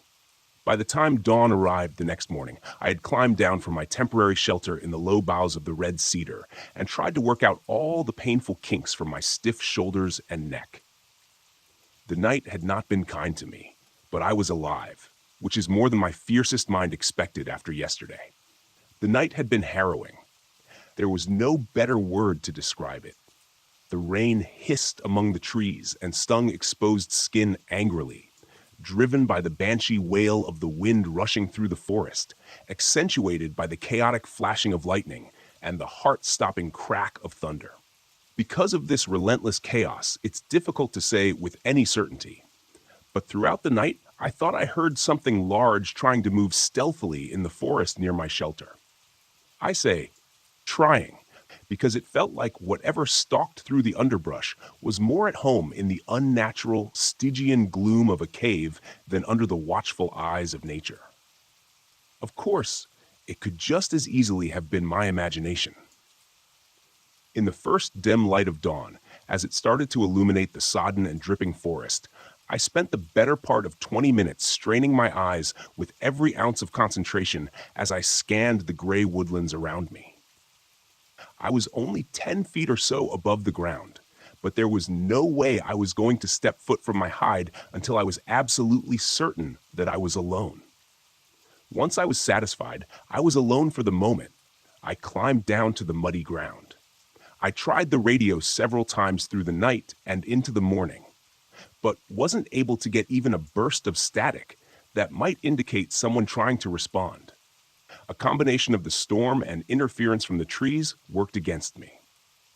My first thought was to get back to my Jeep as quickly as possible and run every drop of gas out of its tank, trying to get as far away from this place as I could. When I checked the GPS to see how close I was to its marked position, however, I found the unit unresponsive, with a disastrous crack across the screen that seemed to mock my dismay, probably caused by my less than graceful scramble from that damned cave. A rifle, no radio, no GPS. Perfect. I still had a compass and the rising sun to guide me, though, and that was something. I was only a couple miles from my tower, which should have been somewhere due south of where I stood. I knew that once I got close, I should be able to either find the service road or the tower itself, so there wasn't much danger of getting myself lost, at least. It was a small comfort, but one I gladly took. I moved through the trees and undergrowth with more speed and recklessness than I probably should have. An ankle broken by an errant misstep would have been bad news. Still, even though I hadn't heard or seen anything of my late-night visitor, I couldn't help but feel I was being watched. Do you know that creeping sense of dread you feel when you've just turned off the lights in the basement and now have to climb the stairs back to the light of the doorway? Or when you're making your way from your car in a dark and lonely parking lot? The feeling that something is there, something much more suited to the dark than you are? It's that same feeling that pushed my footsteps almost to a jog as I traversed the uneven ground and storm-felled trees that tried to hinder my passage. For the next hour, I moved at this pace, aware of every rasping lungful of breath, knowing that I should pause and rest for a few minutes, as pushing myself to fatigue would only increase my chances of falling or hurting myself. I imagined myself lying in blinding pain next to an unseen chuck hole, clutching at a broken leg and watching as the sunlight began to dim with the onset of dusk, waiting for whatever hunted my trail to find me. What would happen? Would I even have time to look on its visage before it struck? Did those campers in the cave? A misstep and a stumble that nearly made this nightmare a self-fulfilled prophecy jarred me back to the present. Against all instinct, I forced my pace to slow, first to a trot, then to a walk, and then reluctantly, I stopped completely, trying to catch my breath while I scanned the dense woodland around me. Nothing. No. Not nothing.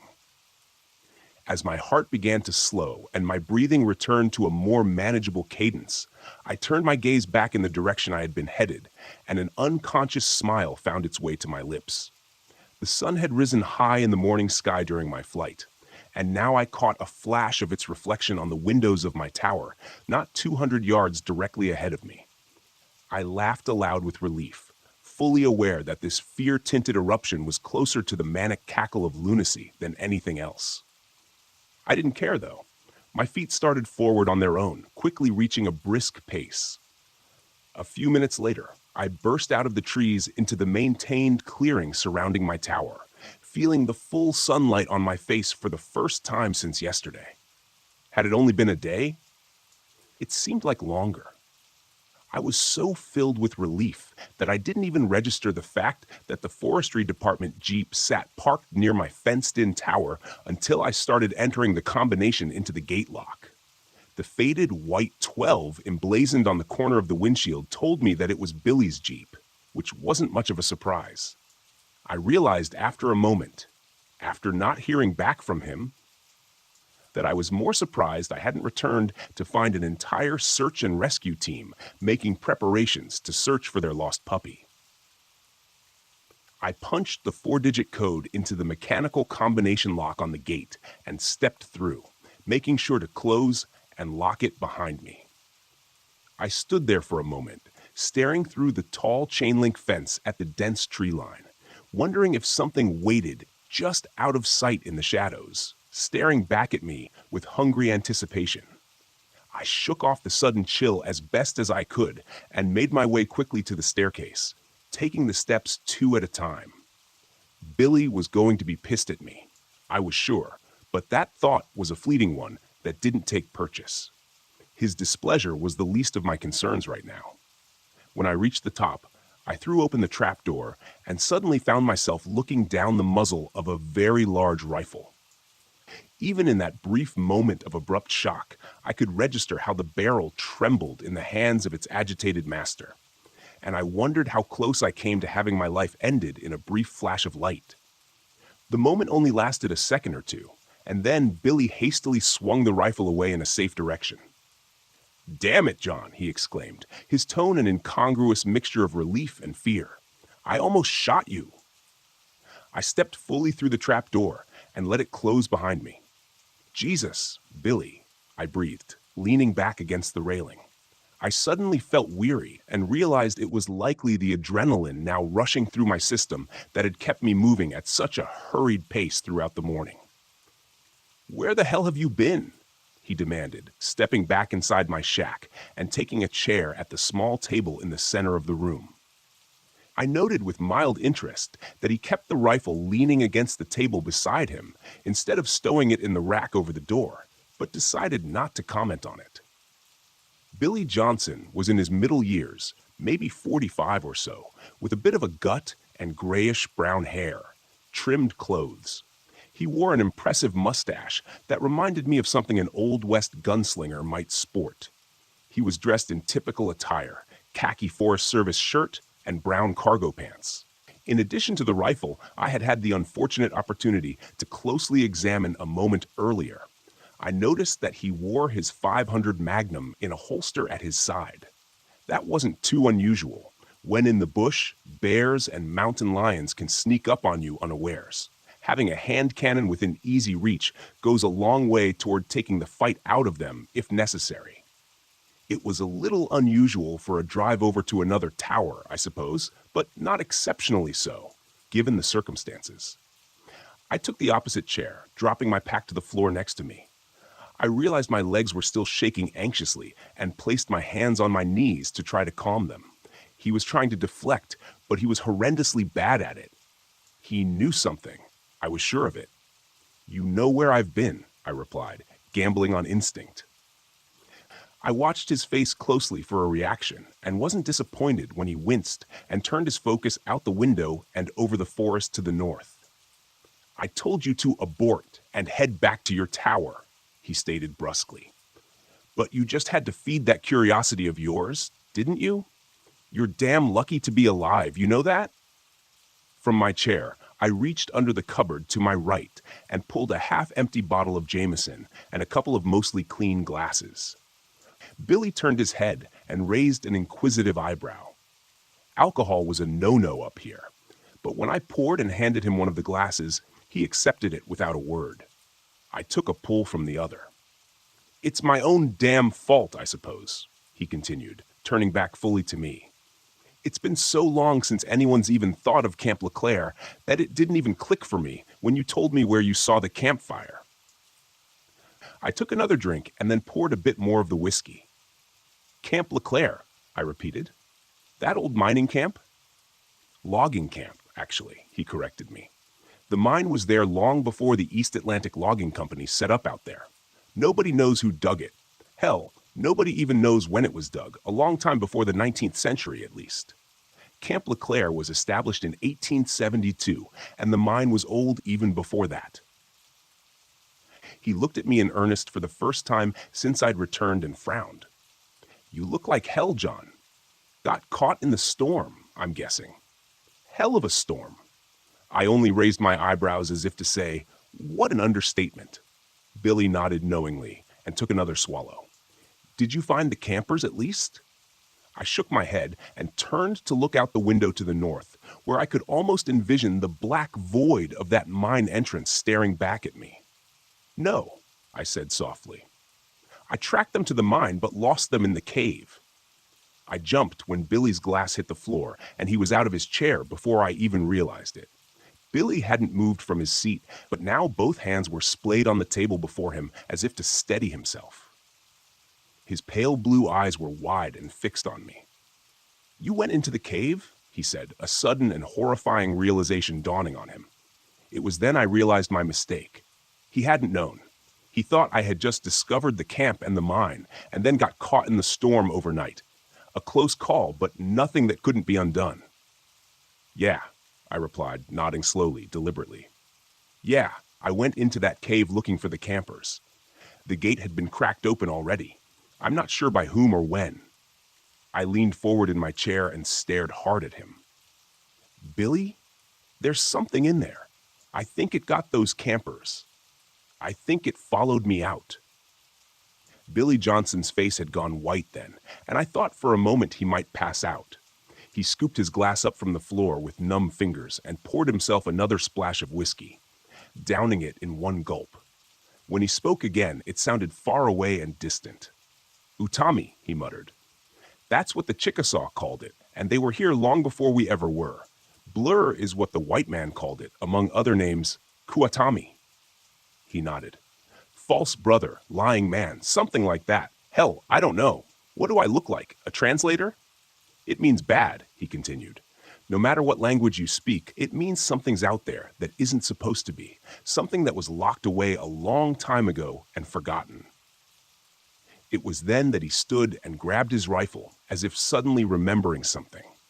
"I need to get back to my tower and make a call now." I gestured to the radio base station sitting patiently on the table near the door. "Why not use mine?" Billy shook his head. "Sorry, John. It doesn't work that way. Special phone, special number. I just hope I'm not too late." I started to stand. "I'll go with you," I said. He pointed a stern finger at me and narrowed his eyes. "No, you stay here, strap on your handgun, and make sure it's loaded."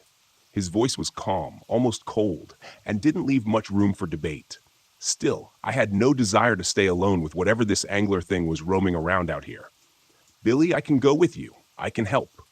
I started to argue, but it was quickly cut off when he took a menacing step toward me.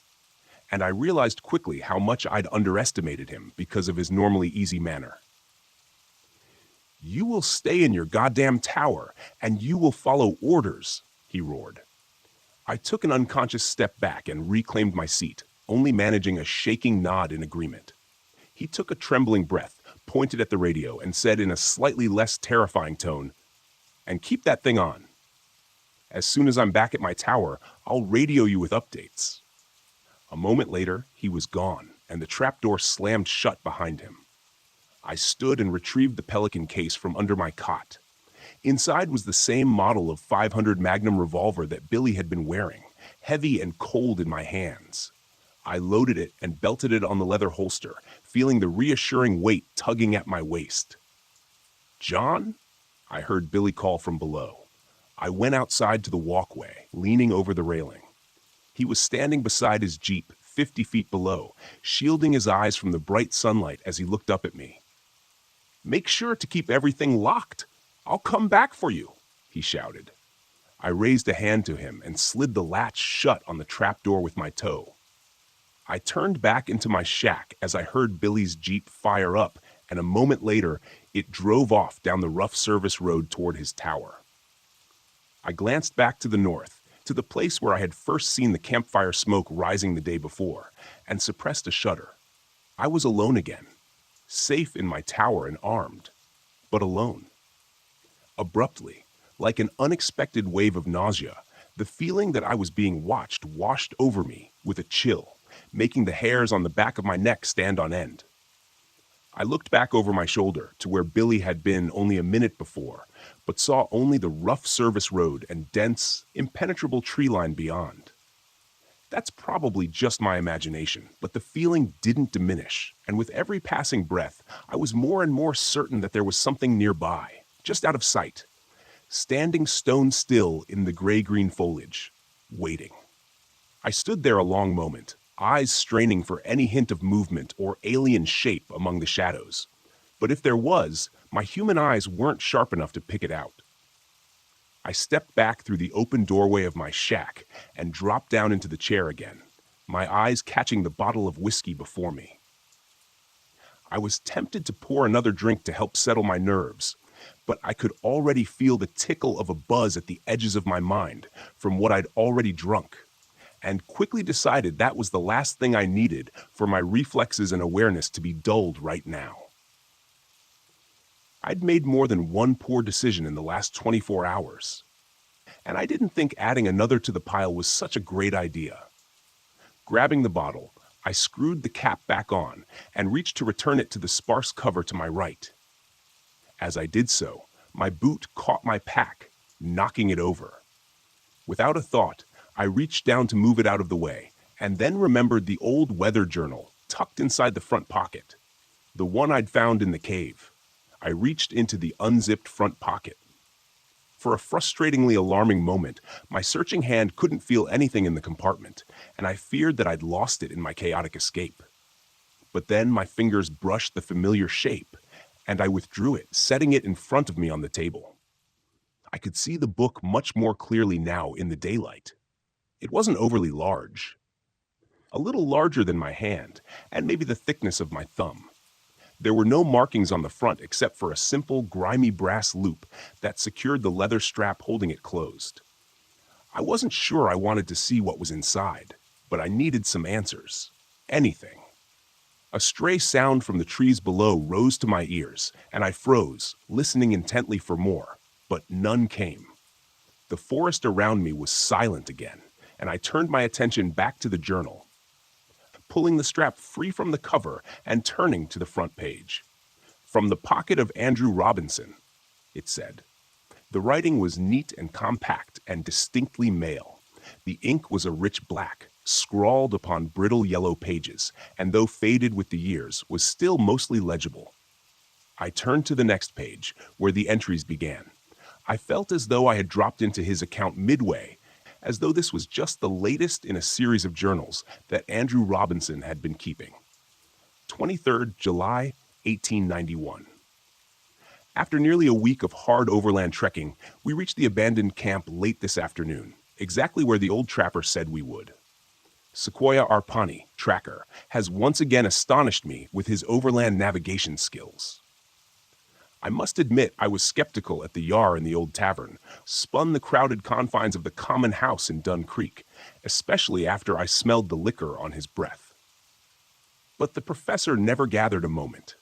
The man's instincts for reading human character are absolutely singular. The camp looks to have been abandoned, and I have to admit a certain unease as we inspected the rough cabins. There isn't a soul to be found, and it looks years abandoned, yet everything stands as if awaiting the logger's return at any moment. Strange. 24th July, 1891. Our small troop both intrepid adventurers, made camp in the center of LeClaire last night. Those cabins likely would have been more comfortable, but I doubt any of us would have felt at ease intruding upon them. Richards laughed it off when someone mentioned how peculiar it was that the loggers had departed in such a hurry that they abandoned their personal possessions. But I could see in his eyes that he felt it odd as well. Sequoia, our ever-courageous and solid guide, seemed ill at ease and unusually withdrawn, refusing all conversation and only responding in queries with quiet grunts. Something of concern hides behind his eyes, though, and I wonder what it is.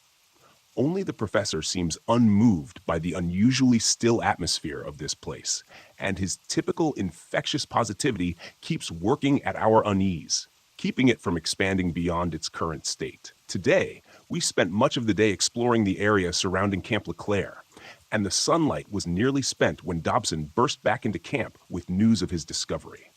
We all of us raced at a moment's notice behind him as he led us along an ill-used and nearly invisible footpath that led ever ascending upon the side of the northern rocky slope. When the path terminated, we were deposited before a truly curious sight, a barricaded tunnel entrance that had been bored into the rock face by some unknown hands. I suspect some sort of exploration tunnel or added dug-in search of precious ores, especially given the nation's more recent history with gold fever. The wooden barrier that had been roughly assembled from a hodgepodge of heavy timber beams was curious, and several of our group commented on it. But the professor dismissed the triviality, so the matter was dropped. It is far too late in the day to proceed any further, but we plan to penetrate the barricade and enter the tunnel in the morning. The excitement among the men is palpable. 25th July 1891. Sequoia is gone. He took his supplies and his prized Winchester rifle and fled sometime during the night like a phantom. This is a shocking blow to all of us, foreign to the professor, with whom the Pawnee Tracker had partnered for a number of years across much of the eastern states. We have no explanation for his sudden desertion, and it sits unwell with the entirety of the group. The overall mood has darkened, I fear. Still, we must push onward. 25th July 1891 addendum. It took more than 2 hours of hard labor, but we were finally able to gain entrance to the mine shortly before noon today. Richards managed to get his boot caught between two heavy timbers as he stumbled forward, straining his ankle with a terrible cry. We feared it broken, but Dr. Franklin assured us that his bones seemed intact.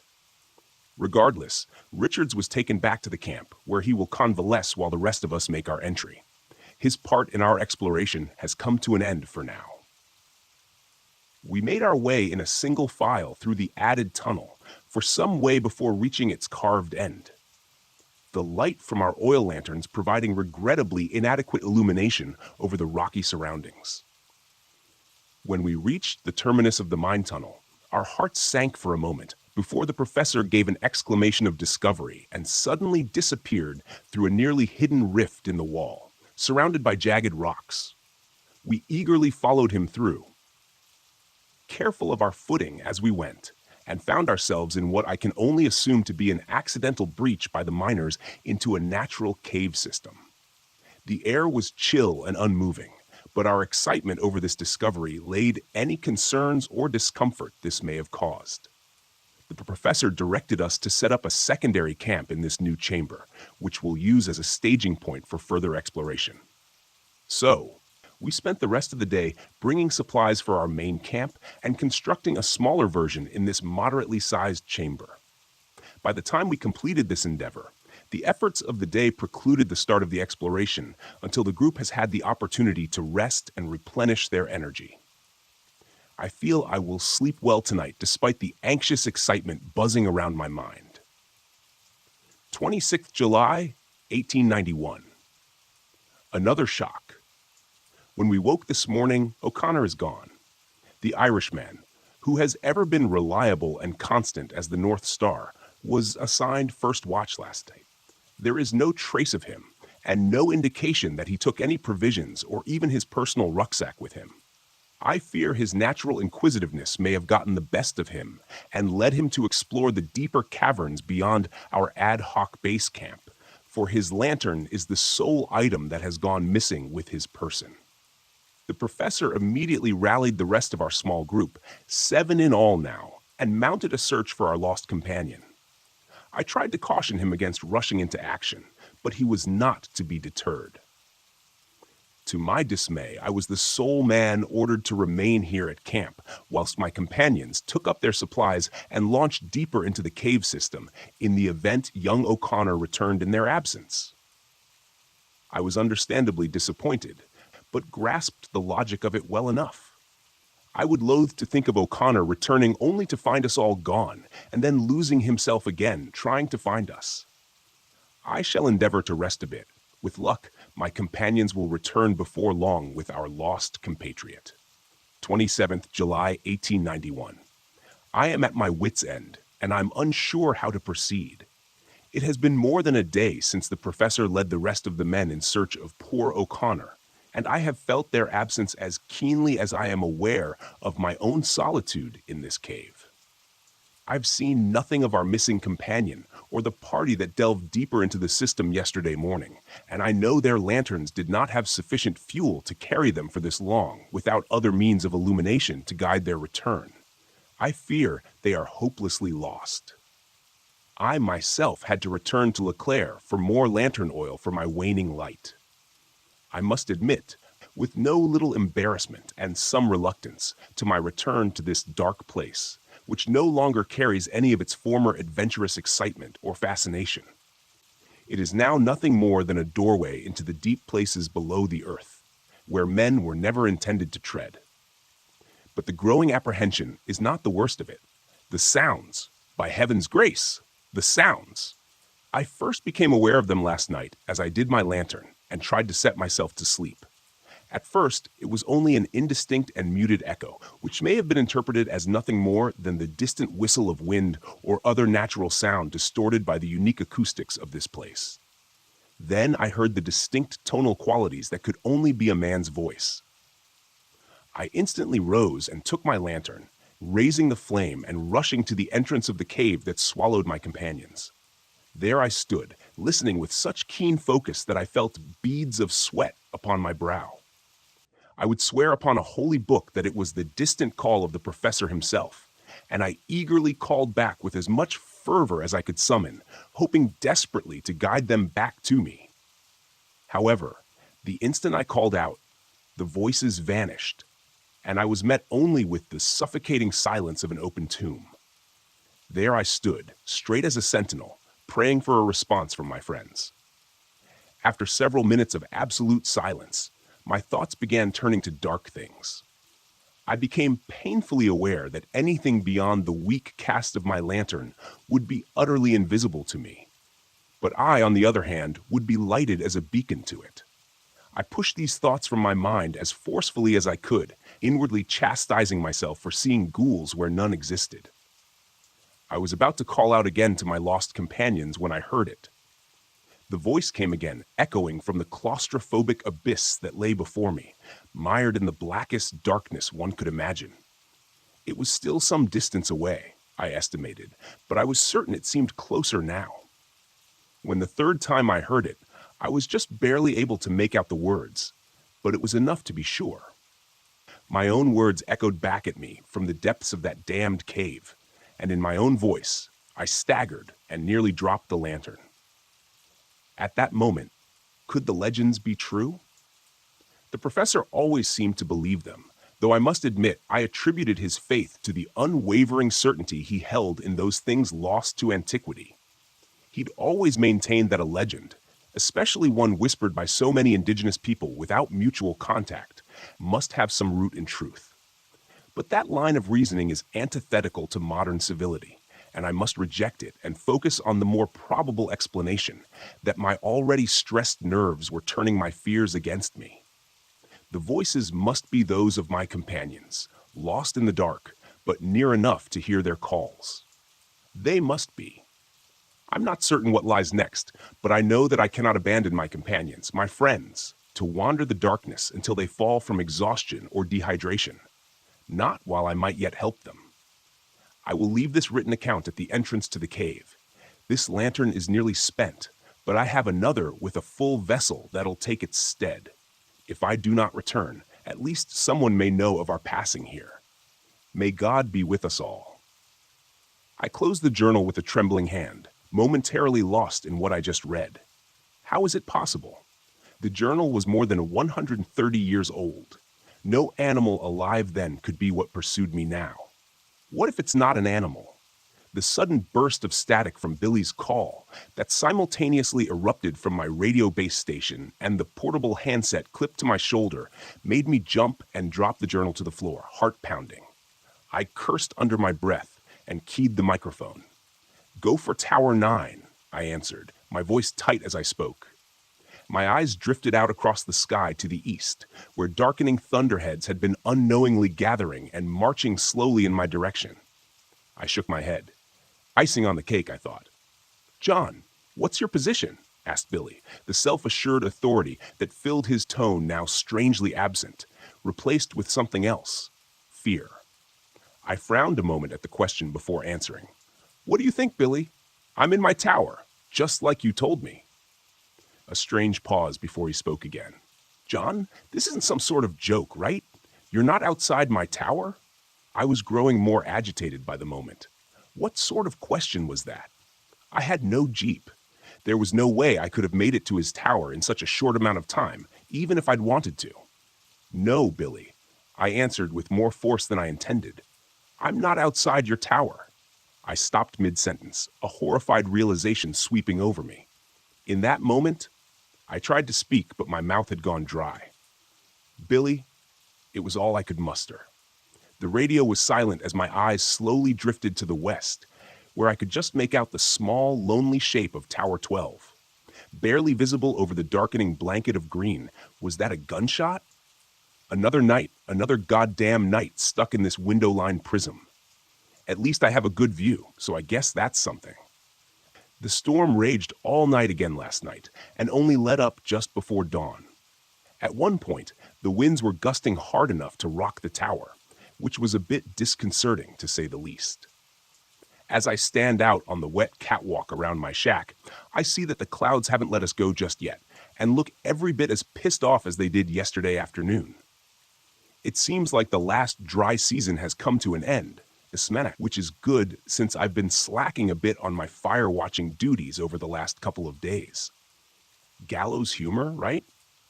Due to that, or I'm sitting in the corner in a fetal position crying. I've been told by my ex-fiancée that I'm not an attractive crier. I haven't heard Pete from Billy since his last terrifying broadcast to me yesterday. I tried to reach him several times since then, but no dice. I've also tried reaching Nathan and the ranger station, but all I get is static, even from my base radio set. When I first started here, I remember Billy telling me during my brief orientation that the radio should be able to reach out 50 miles or more, so I'm not sure what's going on with them.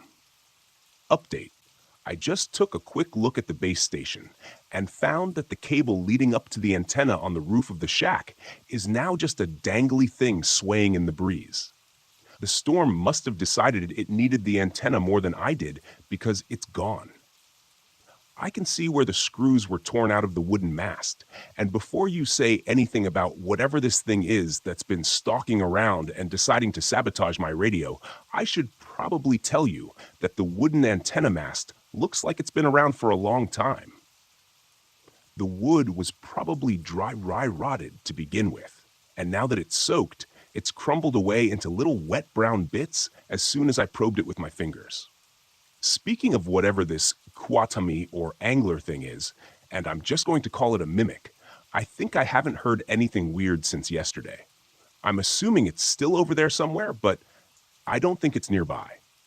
If it's still anywhere around here, it's probably somewhere over near Tower 12, or at least that's what makes the most sense to me anyways. Which brings me to my shiny new lunatic idea. My Jeep. It can't be more than a mile down the northern track, still sitting there in front of that fallen pine. I could probably get to it in less than an hour, even with this wet and muddy ground. It had almost a full tank of gas, and I'm pretty sure I could outrun this mimic thing in it if I could get a straight shot down the service road. I definitely don't relish the idea, mind you. Every instinct is screaming at me to sit my butt right down where I am in this tower, and I know the ranger station will start getting a little antsy when Billy doesn't check in after a few days, but I'm also thinking they may extend it out a day or two in light of the foul weather. Maybe 5 days out in the wilderness, and then I'll have a ranger truck parked outside my tower. The question is, what they'll find when they get here. See, I've been thinking about it. Billy definitely knew more about this thing than I do. Certainly enough to not open the door when he heard it outside, pretending to be a Girl Scout selling cookies. That makes me think that maybe the fence and the trapdoor might not be enough to stop it if it really wants in. As pants shittingly terrified as the prospect of leaving the tower and making for the Jeep is, sitting here cornered in my window-lined shack, just waiting for it to show up in the middle of the night is worse. At least I have a chance out there. I still have the Magnum. It's been holstered to my belt since yesterday. They don't issue pea shooters for bear protection out here. This thing is the most powerful handgun in mass production. It'll put down anything in North America as long as you can hit it right. Any normal animal, anyways. Who knows what this thing is capable of? Still, it does provide a level of comfort and gives me some confidence that my plan may work. It's on my side for now.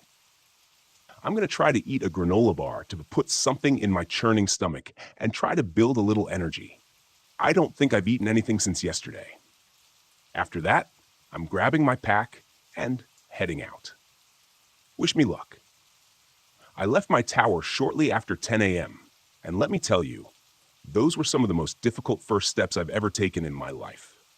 Stepping out through the chain link fence into that open space beyond my small compound felt like I was stepping off the roof of a skyscraper. When I closed the gate behind me, I stood there motionless. Must have been 5 minutes, frozen in place with my hand clenching the grip of my revolver that's holstered at my belt. Even with all the stress and anxiety swirling around in my head, I was amazed at how keen my senses seemed in that moment. I felt like I could hear every rustle of leaves and smell every damp patch of moss in the thousands of acres of wilderness surrounding me. In that moment, I felt very small, very insignificant, trivial. When my chest began to ache, I realized that I'd been holding my breath in subconsciously, afraid to make even the smallest sound. I let out a slow breath and forced myself to breathe normally again, scanning the trees. I turned slowly in a circle, eyes searching for anything that seemed out of place, like it didn't belong. But there was nothing there. Everything seemed normal, at least to me. Casting one last look over my shoulder at the refuge of my tower, I started off along the seldom-used service road to the north, careful of my footing on the muddy and uneven ground. I allowed myself to move at a slow jog, fast enough to make good progress, but not so fast that I was announcing my presence to the world. Not so fast that I couldn't hear the forest around me over my own breathing. I stopped a couple of times during my trek to catch my breath and take a drink of water, and thankfully still seemed alone and unpursued for now. I wondered if it was out there somewhere among the dense trees, hiding in the muted gray shadows of the forest. Or perhaps it had returned to my tower in my absence and found it empty, and was even now tracking my flight along this trail. If I paused long enough, would it suddenly appear, rounding the gentle curve behind me as it caught up to me in order to prefer to move more stealthily among the trees and underbrush, laying in wait alongside the path ahead, ready for my approach? I had to forcibly shake myself of that line of thought. It wasn't doing me any good now. I was committed to my plan. The thought of retracing my steps and returning to my lonely watchtower held just as much terror, because now it's out there, unmanned, unwatched, and abandoned. For all I know, the mimic could be there at this very moment, ransacking my shack. I definitely didn't want to walk in on that little scene. I can promise you that much. I ended up making surprisingly good time on that northern path. It was only about 30 minutes before I saw the dim shape of my Jeep waiting dutifully in the middle of the path ahead. The matte tan paint job and black cloth roof stood out remarkably well against the muted greens and browns of the surrounding forest. Urging my pace to quicken, I covered the last 100 yards before I even realized it and found myself standing at the door, hand on the handle. I paused. A chill ran down my spine, inciting an unbidden shiver, and I realized then how quiet the forest around me was. I wasn't sure how long it had been this way. I felt that something was out of place, and so did the native fauna. On any given day, the trees were alive with the sounds of wildlife. Squirrels and chipmunks chittered, insects buzzed, and 1,000 varieties of birds called and sang from the treetops. Not now, though. Now it was as if they had all left. It felt very alone in that moment, only not quite alone. Somewhere out there, in that sea of trees, something stalked, something that didn't belong in the light of day, something that didn't belong under the watchful eyes of Mother Nature. I was pretty sure she wouldn't have let something like the mimic evolve had it not been hidden in its underground realm. The door of the Jeep was thankfully quiet as I depressed the latch and swung it open. If this had been a horror movie, I'm sure an ear-splitting screech would have erupted from its hinges. But in real life, we tend to take care of these vehicles pretty well. In the best of times, they are the only convenient transportation for 20 miles or more. In times like this, though, it was likely the only thing that would save my sorry ass. I jumped in and pulled the door shut behind me with a dull thunk, subconsciously locking it. I almost laughed when I did that. The entire top of the Jeep was nothing more than canvas and plastic windows. A feisty hamster could probably have penetrated my little haven, and I doubt the mimic would even think twice about it. The Jeep fired up immediately when I turned the key in the ignition, and I threw it in reverse for the most ungraceful 14-point turn you've ever seen on the narrow and muddy service road. Once I got it turned around, I didn't waste any time directing it the way I'd come. The service road was really little more than an uneven and ill-maintained dirt trail, and was only ever used infrequently by the rangers and lookouts. As I'd previously mentioned, it was a rough ride, even for the heavy suspension of my trusty steed, so I had to keep it at a reasonable speed. The very last thing I needed was to snap an axle or bounce myself right off the road and into the trees.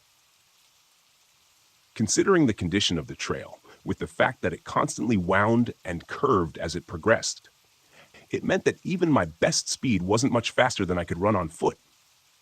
That's okay. Once I got past my tower, the service road was generally better maintained and followed a more or less straight path. I'd be able to build some decent speed there and be out of the wilderness and standing at the ranger station in an hour or so. The abrupt appearance of my tower caused me to feather off the gas as I rounded the last curve from the northern track. I slowed to a crawl and squinted through the now dirty windshield. From here, everything looked exactly like I had left it. The gate still stood closed, and looking up, I could see the trapdoor also appeared shut. Maybe this thing hadn't returned. Hell, maybe this thing wasn't ever going to return. For all I knew, I was headed in the opposite direction. It's not like looking at a GPS on it or anything. It was at that moment that I nearly pissed myself when the radio, still clipped to my belt, squawked, and I heard probably the last thing I had ever expected to hear. "John, are you there?" The signal was pretty clear, but his voice sounded weak, strained. I almost didn't respond. I was frozen in indecision, clouding my mind. I didn't know what I could trust to be true, but I doubted that this mimic had read the radio manual and learned how to operate the handset. I snatched the handset from my shoulder and keyed the mic. "Billy? Holy? Is that you?" He answered me right away, and I thought I could hear relief in his tone, buried under his pained words. "John? Thank God. I was afraid you were gone." My eyes drifted to the trail leading past my tower toward the ranger station, toward safety. Another 5 minutes, and I would have been there. I got to my Jeep, and I was just about to haul ass for the ranger station when I replied, What's your status? There was a moment of silence, and I wondered briefly if he hadn't even heard me. But then he answered, I'm not doing too hot, John. I'm in my tower, but that thing hurt me. I've lost a lot of blood, and I've been drifting in and out. I've patched myself up as best as I could. I stopped the bleeding from my leg. He frowned and closed his eyes for a moment, asking a question I was pretty sure I knew the answer to. Are you able to get back to your Jeep? I thought I heard a coughing bark of laughter before he answered. I don't think so. Pretty banged up, man. What happened? Billy, son of a... It got into my tower, managed to get a shot off, but not before it got a jump on me. I took off before it did me in, so I think I hit it. I don't know where it is now, though. My tower is wide open, and it hasn't come back, so maybe it's dead. I doubted that. Things never work out that simply. Are you stable, Billy? Can you be moved? Another silence, and then he said, I know what you're thinking, John. Just turn your Jeep around and haul ass to the ranger station. That's an order. I dropped my forehead to the steering wheel, closing my eyes and cursing. It would have been easier if Billy hadn't radioed me. I know it's selfish. I know I'm an idiot for even thinking it, but I could have been blissfully out of range if he'd only waited for 10 more minutes. Still, I put the throttle down and got the hell out of there. I could still race for the ranger station, have them mobilize a chopper to come back for Billy. But they were at least an hour away. Factor in the spin-up time for the helicopter, and you're talking more like an hour and a half before anyone gets to him. It didn't sound good. Something told me it was unlikely he'd last that amount of time. I could still turn left. I'd likely live. But could I live with myself knowing that I left Billy to die alone in his tower? What if our situations had been reversed? Sure, I might be saying the same words he was saying now, but in my heart, I'd be pleading for that voice on the radio to help me. I couldn't imagine being in his position, lying there, hurt, bleeding out, knowing that his safe haven was wide open and that thing was out there somewhere. Look, I know what you're going to say. I know what you're probably saying already. Don't be a dumbass. This is exactly why everyone dies in a horror movie. I get it, believe me. I get it.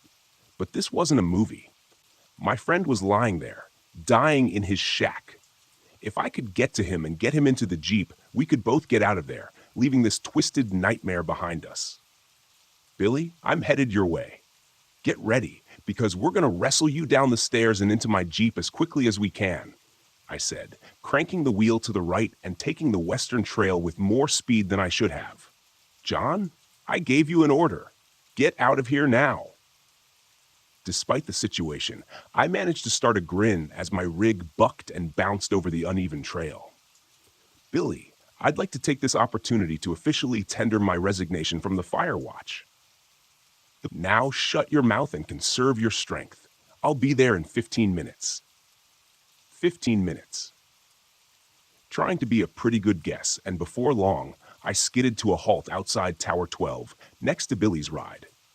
I opened the door and stepped out into the quiet air, my handgun coming from its holster and held before me like some sort of shield.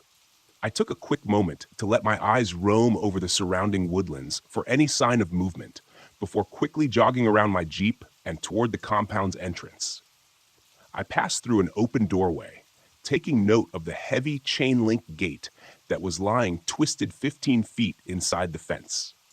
Another dozen paces, and I was at the base of the stairs, craning my neck to make sure nothing was awaiting me above. I kept the mic on my shoulder and said in a low voice, Billy, I'm outside your tower right now, heading up. For Christ's sake, don't shoot me. I turned the volume on the speaker down just in time for his response. Damn it, John. I told you to leave. Despite his words, the gratitude and relief were clear in his tone. I started up the stairs, revolver still held at the ready as my other hand ran lightly up the railing. My eyes were drawn to the red-black spots staining the gray paint of the steel steps. I found even more of the viscous liquid on the railing as I continued my ascent. Blood, but not Billy's. God, I hope that thing is lying in the woods, breathing its last breath. He definitely hit it, but I had no way of telling how seriously it was hurt. In a human, red blood indicated an arterial bleed, which was typically a fairly significant injury. With this thing, who knew what black-red meant? I climbed the rest of the stairs around the tower and stopped just below the open trapdoor. "Billy?" I called cautiously. A pause, then came his reply, shaky and with a wheezing sound I didn't like at all. "How do I know it's you? Say something I couldn't have heard you say before." "I have always admired and respected you," I answered without hesitation. He said under his breath, "Come on up." I took another couple of steps, cautiously poking my head through the trapdoor. Billy was sitting upright, more or less, resting his back against the doorframe of his shack and aiming his own handgun generally in my direction. As soon as he saw my face, he dropped his hand to the side, the stainless steel barrel clanging against the metal walkway. As I stepped fully through the trapdoor, I noticed two things immediately. Firstly, there was a significant amount of that black-red goo splattered around. Secondly, I realized how badly injured Billy was. His face had gone gray with a sickly paleness, and his breaths came in ragged hitches. Blood-soaked bandages wrapped both forearms, and his face was covered in a crimson rag taped haphazardly down. His entire khaki park shirt was painted in a hellish tie-dye of shades of red, but it was his leg that worried me the most. A tourniquet had been tied around his thigh, and he was groaning, but the pants leg was a cherry red below that, glistening in the late morning light. "Jesus, Billy," I exclaimed, holstering my gun and rushing to his side.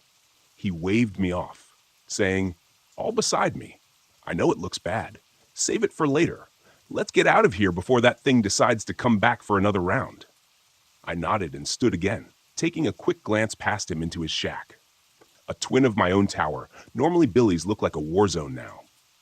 His table and desk had both been overturned and smashed, along with his base-set radio on the floor. On the floor nearby was a satellite phone, its antenna and display obviously smashed during the attack. Lifting his arm over my head, I helped him to his feet. He grimaced in pain, but threw his remaining strength in with mine, and we began the precarious descent through the trapdoor. "Did you at least get to make your phone call?"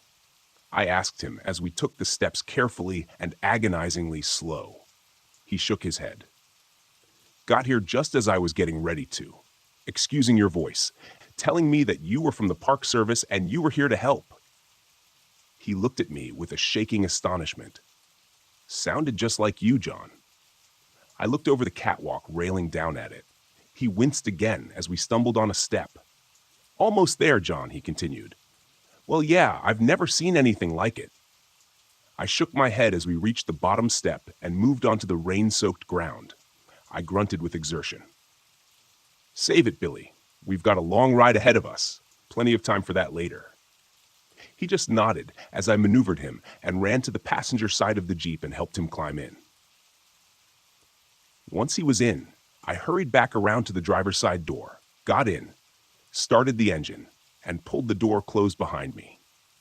Throwing it into reverse, I felt the wheels break loose as I stepped on the gas with a bit too much enthusiasm. I swung the 4x4 around and put it into drive, pointing it back toward my tower and beyond. Safety. I only had a heartbeat's warning from Billy before I saw it barreling from the underbrush at us. It threw itself, a great mass, crashing into the side of the Jeep, and Billy scrambled to get away from it, damn near climbing over the center console in the process and knocking my hands off the wheel. In a panic, the Jeep swung wildly left, and I stomped down on the brakes to avoid slamming into the trees. One of the front wheels dipped off the road, and the steel bumper crashed through a small cluster of oak saplings, halting us abruptly. The engine stalled, and everything went silent in that moment as we froze. My breath hitched in my lungs, and my eyes widened in shock as I laid eyes upon the abomination for the first time. My first impression was that it was much larger than I had thought, but the nightmare visage before me eclipsed such a pedestrian observation. The thing stood in the middle of the trail, still shaking its head as if trying to recover its senses after the collision with a 2-ton vehicle. It looked vaguely humanoid in a sense, but it walked on 4 limbs, clearly proportioned to such a task. It was hairless, and its mottled pink-gray skin stretched taut over muscles, bones, and odd, unidentifiable bulges. The limbs seemed to have joints that bent in all the wrong directions and ended in what had been claws, but instead of the distinctive keratin-composed sharp nails that seemed so familiar in the natural world, these seemed to be extensions of the creature's skeletal structure, protruding painfully through its veiny, translucent hide. The worst of all was the bulbous and disproportionately large head, topped with an oddly gaunt-appearing neck. It was oblong and reminded me of the shape of a feline skull.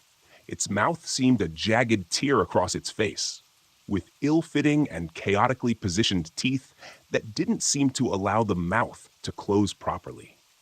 I couldn't see any eyes, but where they should have been, instead, there were two bulbous and cyst-like organs, seemingly bulging and flattening in a slow rhythm as if bladders were filling with air or liquid.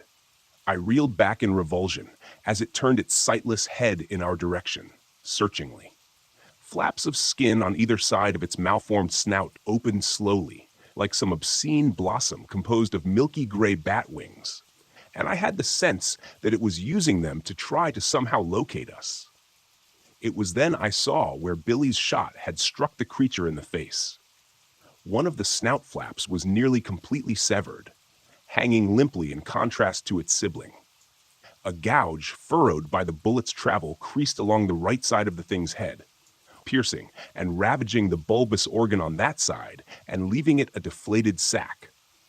When it turned its head further in our direction, I could see clearly where it had bled significantly from the shot, but I was horrified to see that the wound had already sealed itself, leaving a shiny silver scar to mark the incident. "I knew I hit you, you bastard," Billy whispered, half to himself. The mimic stopped its motion, and we watched as the uninjured bladder on its head expanded like a half-filled party balloon. It dipped its head a bit, and we saw two membranous slits in the top of its skull dilate. A moment later, the twisted sound of a human voice assaulted our ears. "I know you're out there." The voice was unmistakably Billy's, but it was distorted and wrong. I thought that the wound from his gunshot probably had something to do with that. The thing raised its head again, turning a bit more in our direction. It took a few experimental steps forward, then paused and lowered its head. This time, we heard what sounded like the painful roar of a beast, almost perfectly replicated, except for that same distortion we had heard previously. "Killed a bear."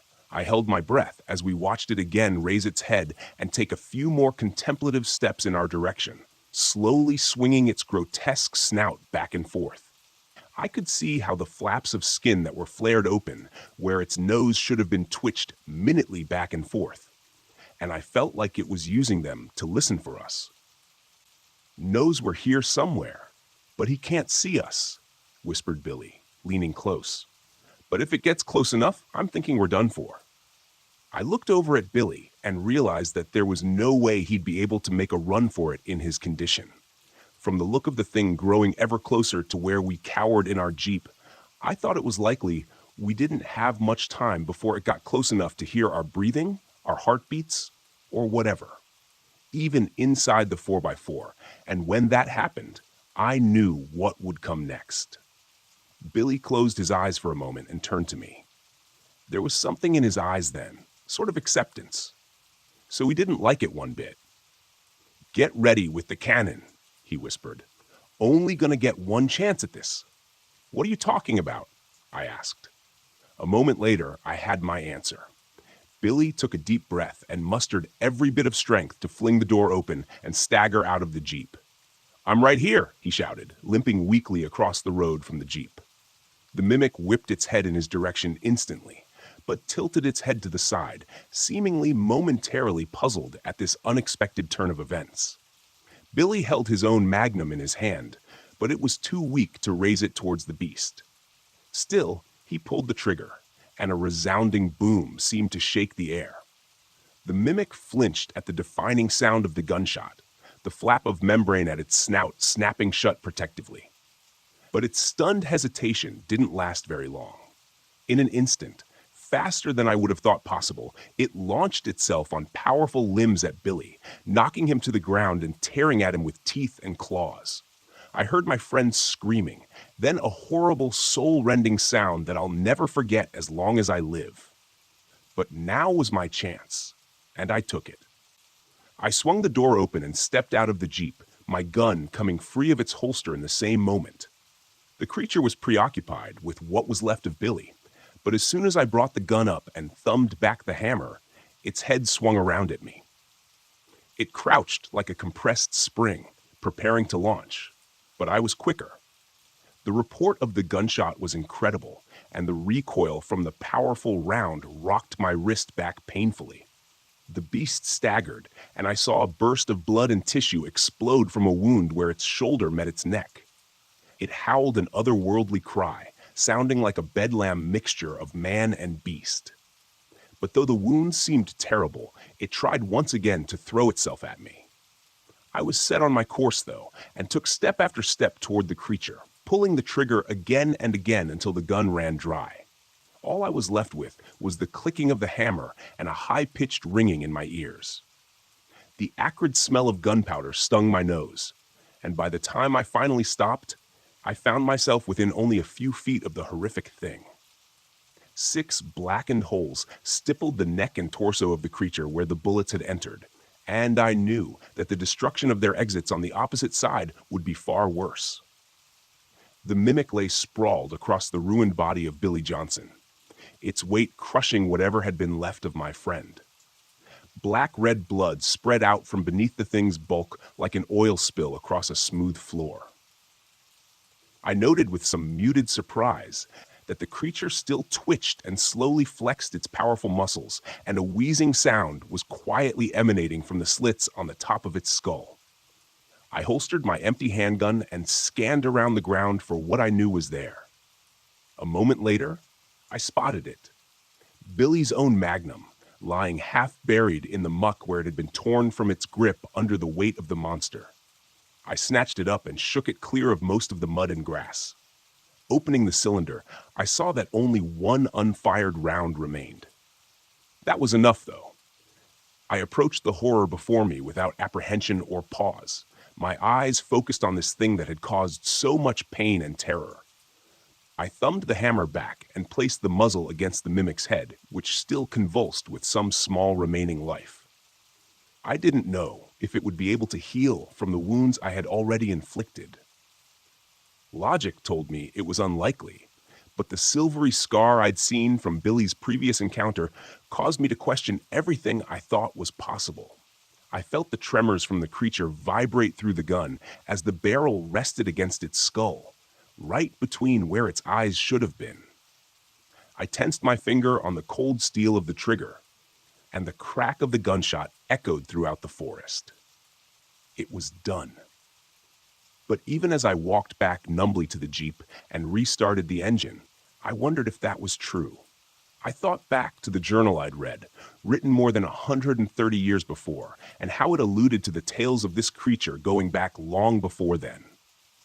As I drove the Jeep along the rough and winding service road, I wondered at the possibility that what we encountered was the only one of its kind.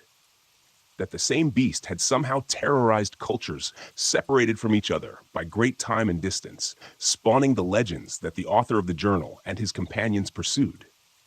It didn't seem likely. And now the door was open.